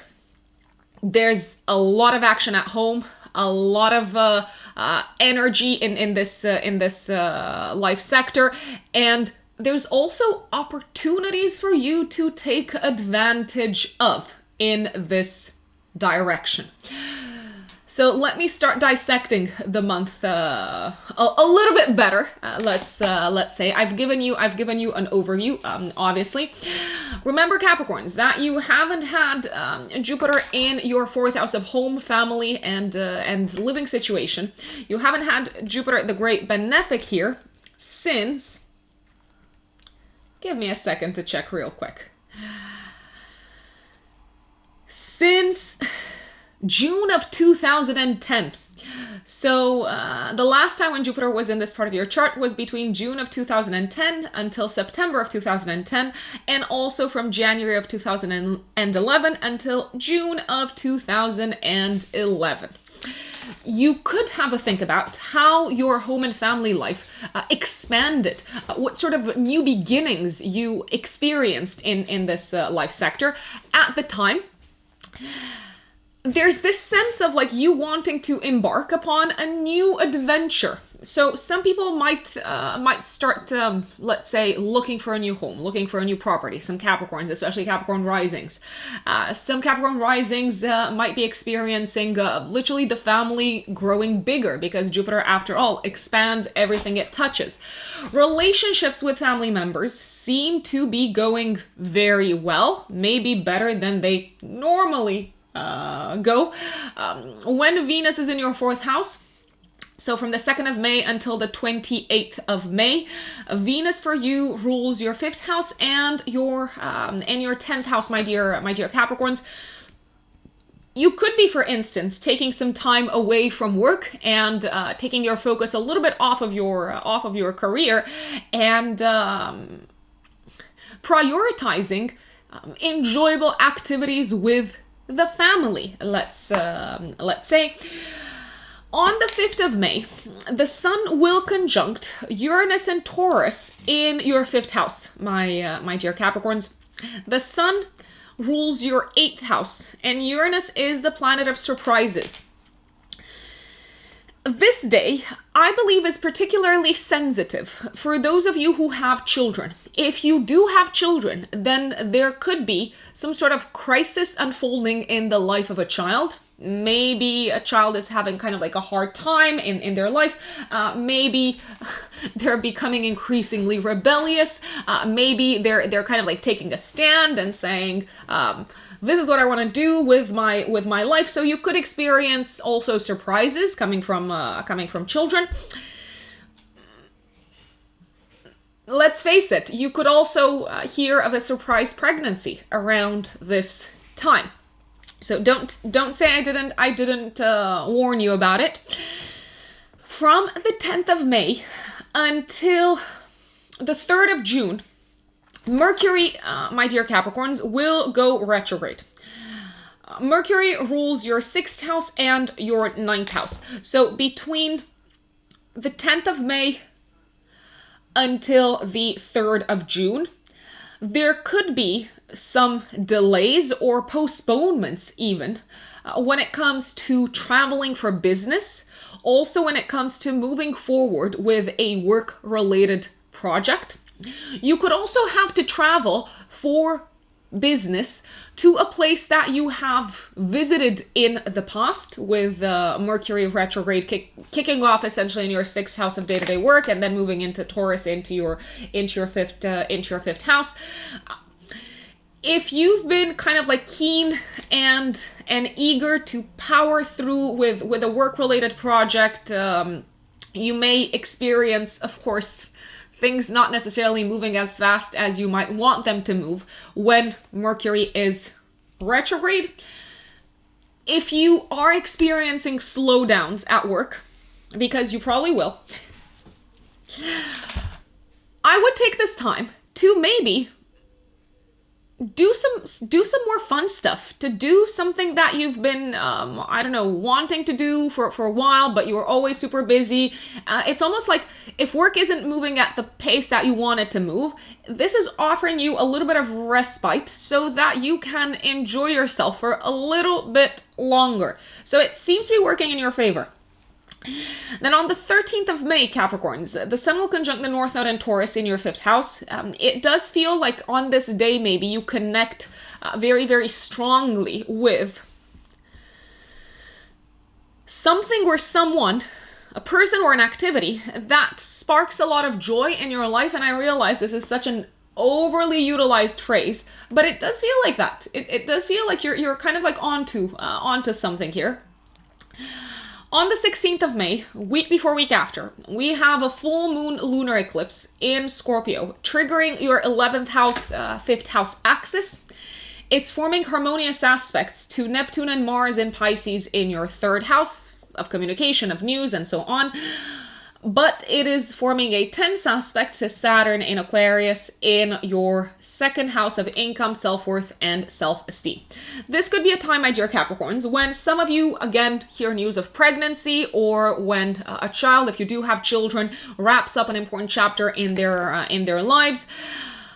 Some of you might be saying goodbye to a friend. Maybe a friend is moving. You're happy for them, but at the same time, you're feeling a little bit alone. It could be a time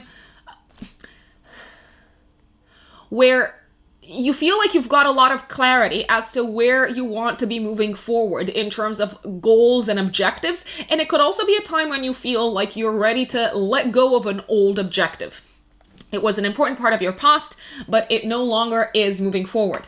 I'd also, of course, recommend looking back at your life and thinking what was on your mind in terms of like goals, objectives, plans for the future. Let's see.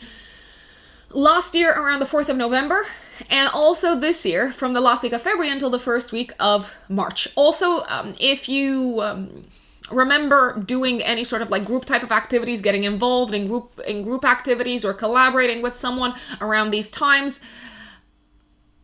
for a paid project, this could be a time around the 16th of May, week before, week after. This could be a time when you finalize the project, but maybe you're not 100% super kind of thrilled with how it turned out. Alas, it does seem to be coming to a close, nevertheless. On the 18th of May, Mars is conjunct Neptune in Pisces in your third house. Let's put it this way. If you can stay off the road on this day, I would stay off the road. Careful, even if you kind of like use a bike to travel and so on. I would be wary. Why? Because people can be very distracted on this day. It's like people are with their heads in the clouds and they might not be paying a lot of attention. Of course, if you have to commute, then that makes total sense. But if you must do it, I would pay attention also to what the other participants to, well, the traffic are doing, because they could be a little bit kind of like lost in their heads. So maybe not the best day for kind of like a short trip. I like the 19th of May. The Sun in Taurus in your 5th house is trining Pluto in Capricorn in the 1st house. You seem to be very proud of your talents, of what makes you feel special, of what makes you feel unique, and you also seem to find a stronger sense of appreciation for yourself as a result of having overcome probably some struggles, as a result of probably having overcome some very kind of like testing times, Capricorns. This is also a very fun day. If you want to go and have fun, you probably deserve it. I mean, generally, you probably deserve it. But, of course, the Capricorn mentality, and I relate to this because I'm a moon in Capricorn, could be work hard, play hard. So first you have to work hard and then play hard. This is a good day to play hard. 21st of May, the Sun moves into Gemini in your 6th house of day-to-day work. From the 21st of May for the next 4 weeks, the Sun kind of like illuminates your work sector. I will say the Sun is also the ruler of your 8th house. So for the next 4 weeks, there could be a sense of having to kind of like take care of something health-wise. You could be a little bit worried about something health-wise. It doesn't mean that anything's kind of like wrong. It just might feel like a bit of a source of like, I really need to look into this. A bit of a source of anxiety for you. 24th of May, Mars moves into Aries in your 4th house of home and family and living situation until the 5th of July. Mars is also the ruler of your 11th house, my dear Capricorns. So it's like you are moving full speed ahead, forward, with your plans for the future connected with your home and family life and also connected with your living situation. You could be remodeling the house. You could be, I don't know, like tearing down the walls. It's like you've got a lot of energy that needs to be spent in the home. So I would recommend doing something physical so that you do not end up fighting with family members, because that is also Mars energy. So channel the energy consciously. 25th of May, I like this day because Mercury in Taurus in the 5th house is trining Pluto in Capricorn in the 1st house. So you seem to have some kind of like great creative ideas. You seem to feel very inspired on this day. On the 28th of May, until the 23rd of July, Venus moves into Taurus in your 5th house. A lot of fun to be had. A lot of fun to be had throughout this period. Also, romantic relationships are going very well. If you're single, then it's a great time to date. It's also a great time to take care of yourself, to take care of your body, to maybe purchase new clothes, to kind of like look after yourself and kind of like enjoy the sensual aspects of life. I'm liking it.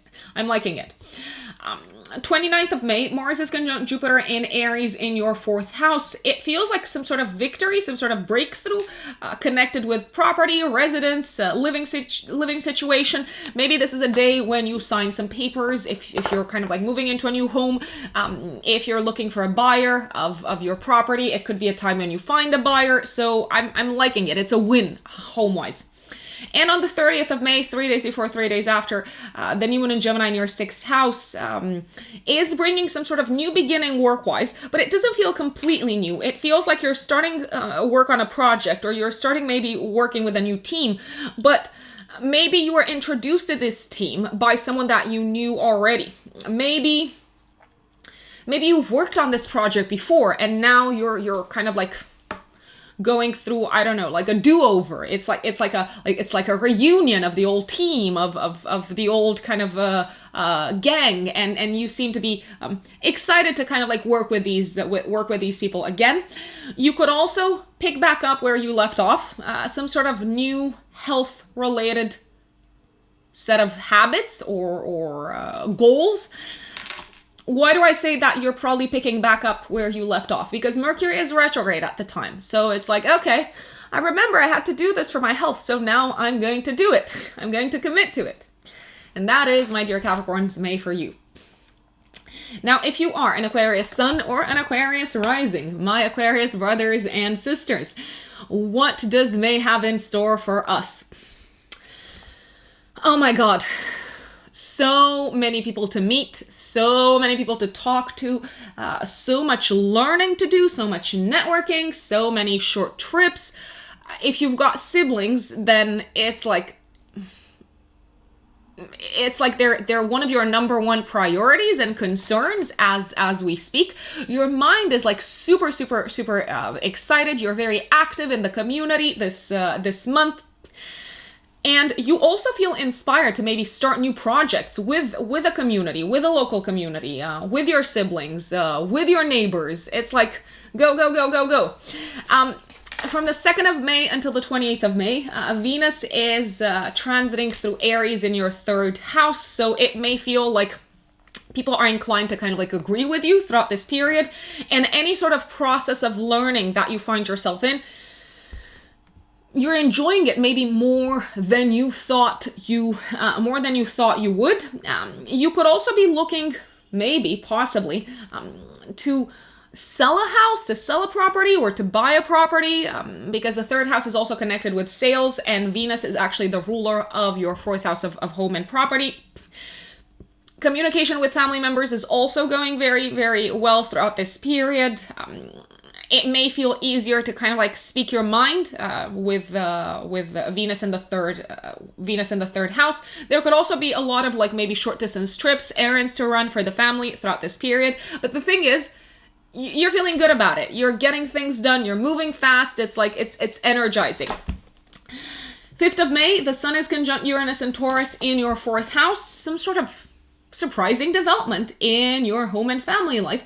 It could involve a partner. It could involve maybe, if you are in a relationship, the parent of a partner. So it could be some unexpected news. And from the 10th of May until the end of October, until the 28th of October, Jupiter also moves into Aries in your 3rd house. It feels like you're ready throughout this period to broaden your mind, expand your horizons, learn something new, learn a new language, learn a new skill, join a new set of like classes and courses. Jupiter for you rules the 2nd house of income and the 11th house of the future. So you may feel super excited to start learning something new. You may feel inspired to start learning something new because you realize I can actually monetize this. This is good for my bank account. This is good for my long-term financial security and stability. You could also feel inspired and energized to connect with new people, to expand your network throughout this period. And I can only say, do it, because Jupiter rules your financial sector. So the money that you make through your own work. It may be a very smart move, a very lucrative move to do this. Now, Mercury, however, goes retrograde in your 5th house, and then it moves into your 4th house, so it kind of like straddles the two, on the 10th of May until the 3rd of June. Mercury rules your 5th house, my dear Aquarius, and also your 8th house. Let's put it this way. You may have been feeling, I don't know, like excited to kind of like get together with like people, talk to new people, communicate, like exchange ideas. But it feels like throughout the period of the retrograde, you may have to deal again with some old issues connected with your home and living situation, maybe connected with your home and family life, connected with paperwork, maybe loans, mortgages, and things like that. So it's like, go back and do this, sign the papers again, resend the papers. That seems to be the energy of this. If there's a conversation that needs to be had with a family member, that especially something that is connected with shared assets and shared resources, it will probably come back from the past for you to address it more in depth between the 10th of May until the 3rd of June.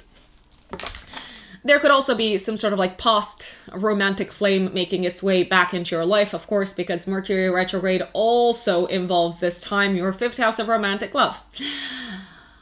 On the 13th of May, the Sun is conjunct the North Node in Taurus in your 4th house. It feels like some sort of like fated development is taking place for you in your private life.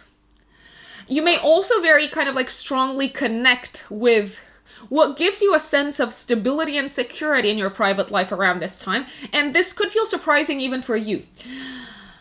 On the 16th of May, week before, week after, we've got a lunar eclipse in your 10th house of career, also activating your 4th house of home in a harmonious aspect to the planets in your 2nd house, to transiting Neptune and Mars, but in a tense aspect to Saturn in Aquarius in your 1st house. So something is coming to a close, or something is peaking, something is culminating. For you career-wise, you could be receiving maybe the promotion that you were waiting for, or you could be finally deciding, you know what, I'm done with this company. I no longer want to continue in this direction. You may feel like someone in a position of power, like a boss, or a potential boss, says, yes, you're valuable, you may feel acknowledged, but at the same time, it may also feel like the end of an era. It's like, I've proven myself in this company, now I can move on to other things. There's also a possibility that you may either feel burdened by extra responsibility career-wise and decide, you know what, this is not for me, or you could say yes to a position with more power and more responsibility because it pays better, but on the other hand, you're feeling a little bit weighed down by what's on your plate. A career-related chapter is culminating at this point in time.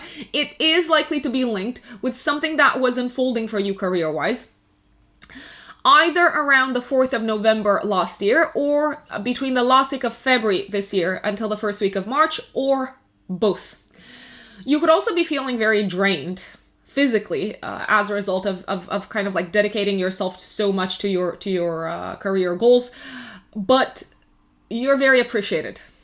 Let's put it this way. On the 18th of May, Mars is conjunct Neptune and Pisces in the 2nd house. You may need to go through your bank statements because there could be something kind of like a scammer or some sort of issue, maybe someone hacking into your account or something of that nature. You may feel like someone has taken money away from you. You may feel robbed. It might not be a big thing, so you may just feel like, okay, what's this expense? I never ordered this I don't know, this laptop or something like that. So do kind of like be careful with that. Also, when you pay something on this day, I would be careful not to overpay, because that is a possibility. I like the 19th of May. Good news, maybe unexpectedly so. In your home and family life, you seem to be aligned with a partner or a consultant, such as like a lawyer, an attorney, an accountant, seems to give you good news connected with the closure of something in the area of residence and property and so on. 21st of May. For the next 4 weeks, the sun moves into Gemini in your 5th house. So there's a lot of fun to be had in the next 4 weeks with partners or potential partners. Maybe also with people from the past. Some people from the past. It could be flames, it could be old flames, and so on. From the 24th of May until the 5th of July, Mars will enter Aries in your 3rd house. So a lot of mental energy to kind of like get things done, run your errands, talk to whoever it is that you need to talk, send your point across. You are very strong and kind of like powerful in how you express yourself. Careful not to be interpreted as kind of like too pushy in your discourse, because that's a possibility. You may also kind of like try to speed your way through things, and in a sense that's okay if you're doing things on your own, but if you're doing them with others, you might move too fast for them. So just as a bit of an FYI. 25th of May, again, some good news connected with your home and family life. You may kind of like have a heart-to-heart conversation with someone that maybe you had a fallout with in the family in the past, and you seem to kind of like be mending things. 27th of May, Venus and Aries in the 3rd house is squaring Pluto and Capricorn in the 12th. There could be some disruption on the road. You may also feel like you need to kind of like defend a point of view. You may feel a little bit triggered by a conversation with someone. You might feel like you need to defend it, but it's probably you getting triggered because of something that maybe happened in your past in a relationship with your family and so on. So do kind of like choose your battles, because you do seem to be quite verbally combative from the 24th of May until the 5th of July, with also Mars in your 3rd house of communication. Venus moves into Taurus in your 4th house of home from the 28th of May until the 23rd of June. Beautiful, beautiful period, home-wise, family-wise. Buy things for the home if you must. Redecorate, create a beautiful space, a beautiful environment, because Venus is on your side and it's kind of like helping you find the best deals, the most beautiful objects, and so on. Mars is conjunct Jupiter and Aries in the 3rd house. It feels like you're scoring a win here, a win that is connected with maybe you trying to sell something, to persuade someone, or to learn something. This could also be a time when you maybe buy a new car, purchase a new car. And on the 30th of May, 3 days before, 3 days after, there's a new moon in Gemini in the 5th house, with Mercury retrograde at the time in your 4th house of home. It may feel like possibly you are reaching a very good place in terms of communication with a family member, maybe a family member that you did not have that good a relationship with in the past. This could also be a time when you start learning in private, maybe at home, something that really, really stimulates your mind, and also something that helps you better communicate with family members and maybe better understand family members. It could feel like a time when you rediscover, and I know that sounds strange, you may reconnect once again with an activity or a group of people or a person that used to bring you a lot of joy in your childhood. And it feels so exciting because it feels like this activity or this person could be a big part of your life once again. And you're like, yes, I like this. I want more of this. So I'm liking it overall. My dear Pisces suns and Pisces risings, what does May look like for you? It's a very exciting month, a very active month, especially in your financial sector. You've got money on your mind. You are dealing with financial issues. You're hustling. You're spending money. It's like all systems go in that in that direction. There's also some kind of like developments and news, possibly a sense of like renewal that you're experiencing when it comes to educational matters, when it comes to travel related matters. But again, I am getting ahead of myself. Let me flag probably one of the most important transits of the month and of the year. Jupiter, your ruling planet, Pisces, and also the ruler of your 10th house of career. Jupiter moves into Aries in your second house of income, self-worth, and self-esteem. From the 10th of May until the 20th of October, Jupiter has not been in this part of your chart since June of 2010. So Jupiter spends approximately 1 year in each sign, and it enters, it transits a sign roughly once every 12 years.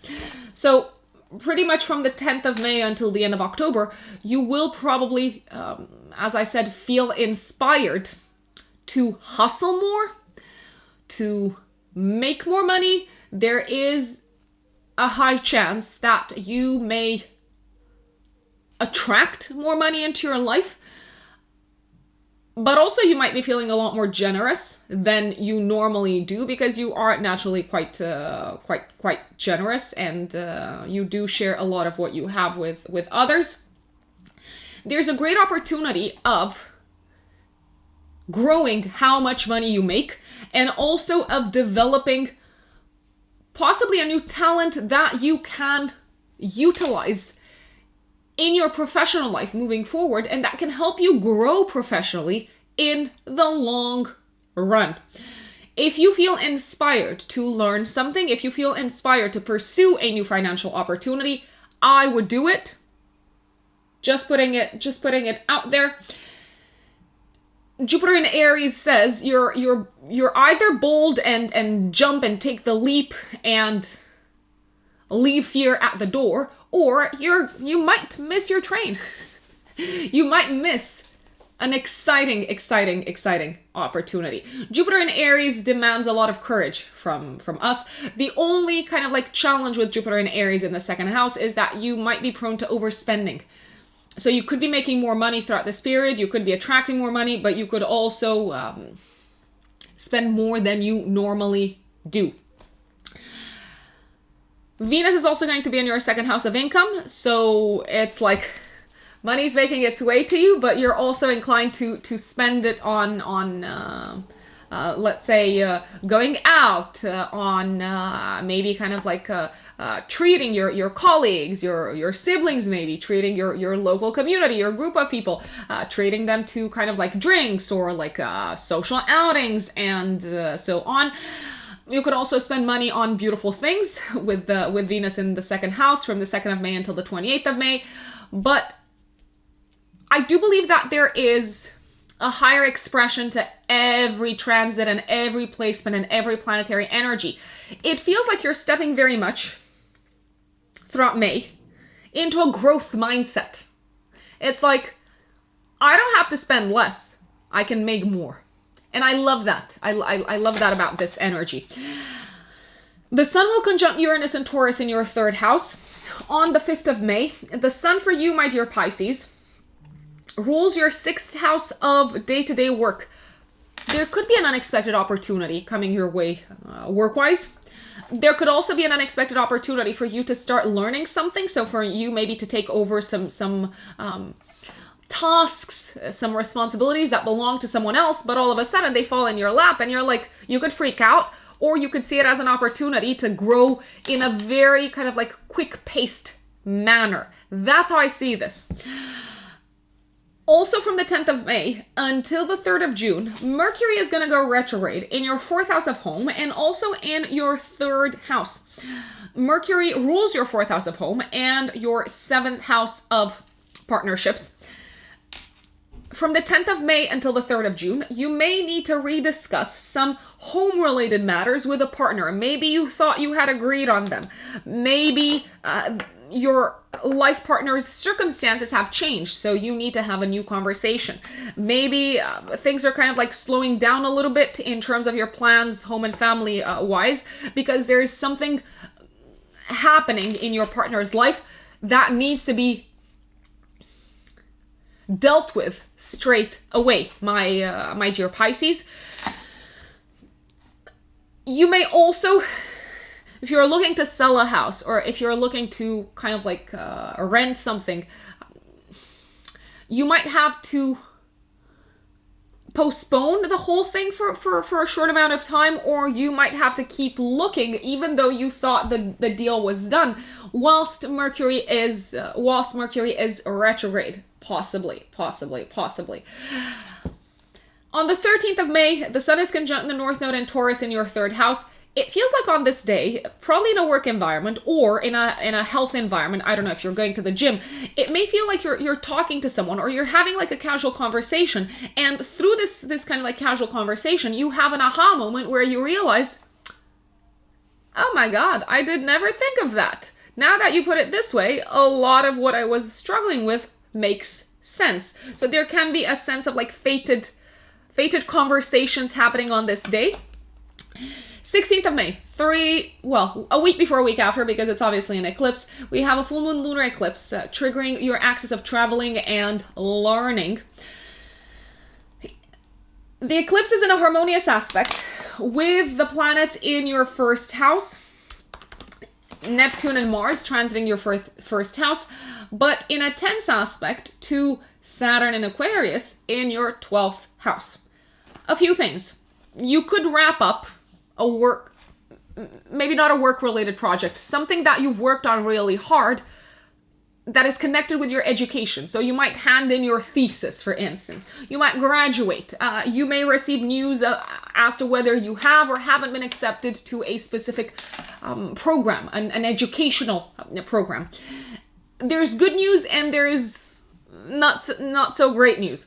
On the one hand, maybe you're not exactly receiving the result that you wanted to receive. On the other hand, this seems to make room in your life for you to focus on what truly matters to you educationally, maybe something that you truly believe in. So if you applied, let's say, to several universities and you didn't get accepted into your first option, for instance, you might get accepted into another university, which is actually in the long run likely to feel a lot more suitable for what truly matters to you. So you may resonate with it a lot more. If you need to travel around this time, there could be struggles, there could be delays, something could get postponed. Saturn might throw in, I don't know, something of an institutional nature, something of a bureaucratic nature that makes things a tad difficult at this time. It could be the time to retire your car. It could be the time to sell a car. It's possible. Like I said, if you do need to travel, allow things to flow, allow things to unfold, if you ask me. And do maybe arrive earlier rather than later. This can also feel like a time when you're ready to let go of a limiting belief. Maybe something that was part of your belief system for such a long time. It was something that was weighing very heavily on your shoulders. It was something that was maybe causing even mental health issues. But alas, you realize this is not something that you're aligned with anymore. And that's okay. We don't have to identify with our beliefs. I would certainly recommend that we don't, because our beliefs evolve over time. So identifying with our current beliefs might leave us in some sort of identity crisis moving forward. You could also hear news coming from a court of law, even if it's not fully what you think would be the right thing to kind of like occur. On the other hand, you may feel relieved that whatever legal or judicial kind of like embroilment you were in, you may feel relieved that it's coming to a close. It's like, okay, it's done. I can move on with my life. On the 18th of May, Mars is conjunct Neptune and Pisces in the first house. You may feel super emotional. You may feel like you want to cry a lot on this day. Allow yourself to cry all the anger out of your body, because it's probably going to feel very cleansing. You might also feel, I hate to say it, but you may feel bullied by someone on this day. You know what? If you do, you have the right to reassert your boundaries. You don't have to be the martyr. You don't have to squash your own anger and dissolve your own boundaries just because, I don't know, you're a good person and you're thinking, oh, maybe the person in front of me is going through a tough time in their life. No, you have the right to have strong defenses and strong boundaries yourself. So just putting it out there, just putting it on your radar. 19th of May, I like this day. The Sun in Taurus in your third house is trining Pluto and Capricorn in the 11th house. Some super kind of like positive flowing energy and some great ideas coming out of maybe a brainstorm at work. You're getting together maybe with colleagues, or you're getting together with a team of people and you feel like you've got real chemistry, you're getting things done, you speak the same language. It's a very kind of like fulfilling day in terms of communication with colleagues and coworkers in general. From the 21st of May, for the next 4 weeks, the Sun moves into Gemini in your 4th house, essentially illuminating matters connected with home and family life. So you may feel drawn to deal with these a lot more, maybe to kind of like travel, to catch up with family and so on, maybe to do things around the house.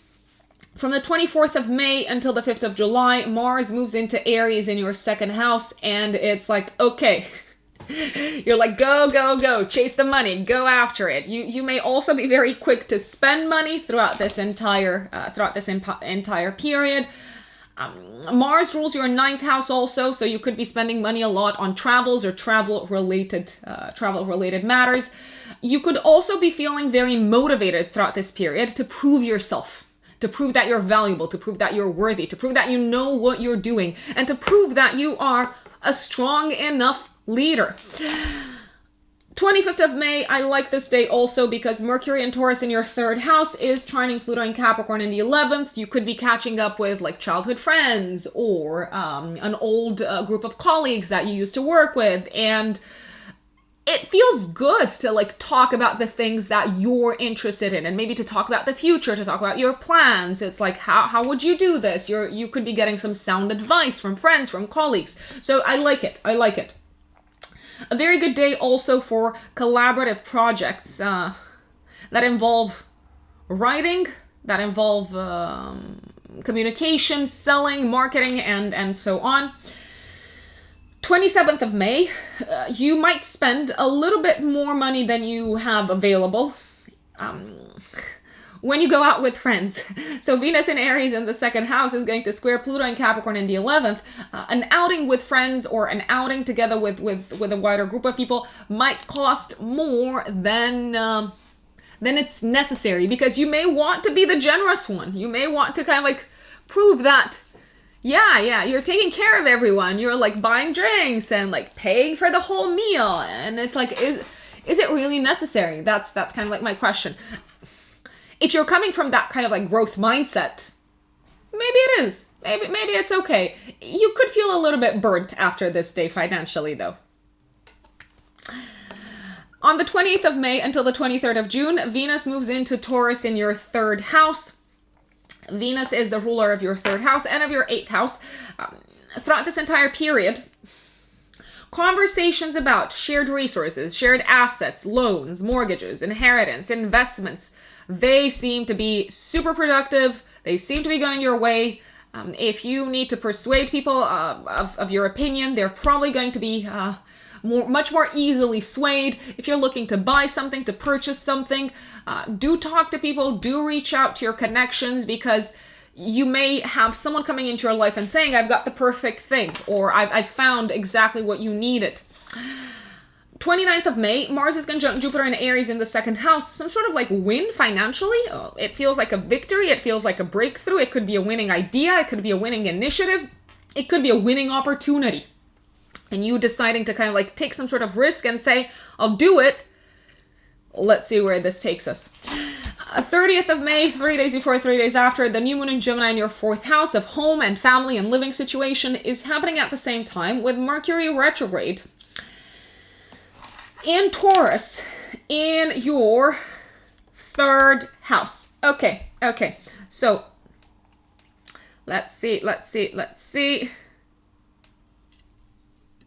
It feels like you have finally agreed with a partner on something connected with your home and family life. It feels like you're finally on the same page. You could also feel like you're turning a new leaf, maybe in relationship with your own parents, maybe in the relationship with your siblings. It could feel like you're finally getting over something that maybe was a bit of a sticky point between you. You feel excited to start this new chapter in your home and family life where the flow of communication is working so much better than it used to work in the past. You could also feel inspired to maybe move closer to home or to maybe reconnect with someone from your past, like an old colleague, a colleague from school. And it kind of like gives you this sense of like renewed inner stability and security, my dear Pisces. So overall, I like it. Folks, I hope you have enjoyed your May horoscope. Don't forget, you can also follow me on Instagram. My handle on Instagram is @RUXUnbelievable. So @RUXUnbelievable. If you want to work with me, if you want to book a 1-hour live Zoom consultation in which we can analyze your natal chart or look at your head together or do both, kind of like divide our time, or look into your compatibility with someone, into your synastry, you can find me again on my website, which is written in the stars-astrology.com. That is written in the stars in one word, -astrology.com. I'm obviously going to leave it in the description box as well and in the comment section. And last but not least, in May, I am running the astrological forecasting with transits course. When I'm filming this, there's still a few slots left. I'm wrapping this video on the 27th of April, but there are limited spaces available. So if you do want to take your astrological practice to the next level as an astrology student, this is probably the course for you. You're going to learn how to build a forecast from the ground up using transits, and we're also going to learn together about solar returns. It's a 5-part course, but you do not have to attend the 5 parts live because the classes will also be recorded. However, I would love for you to attend live so you can ask questions and all of that. This is not a course for beginners. If you're wondering, so this is a course for those who already have a solid foundation, a good foundation of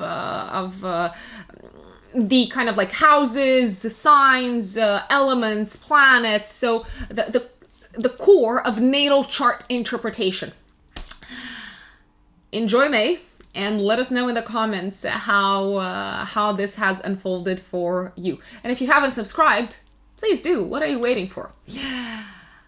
I'll see you next time, folks. Bye.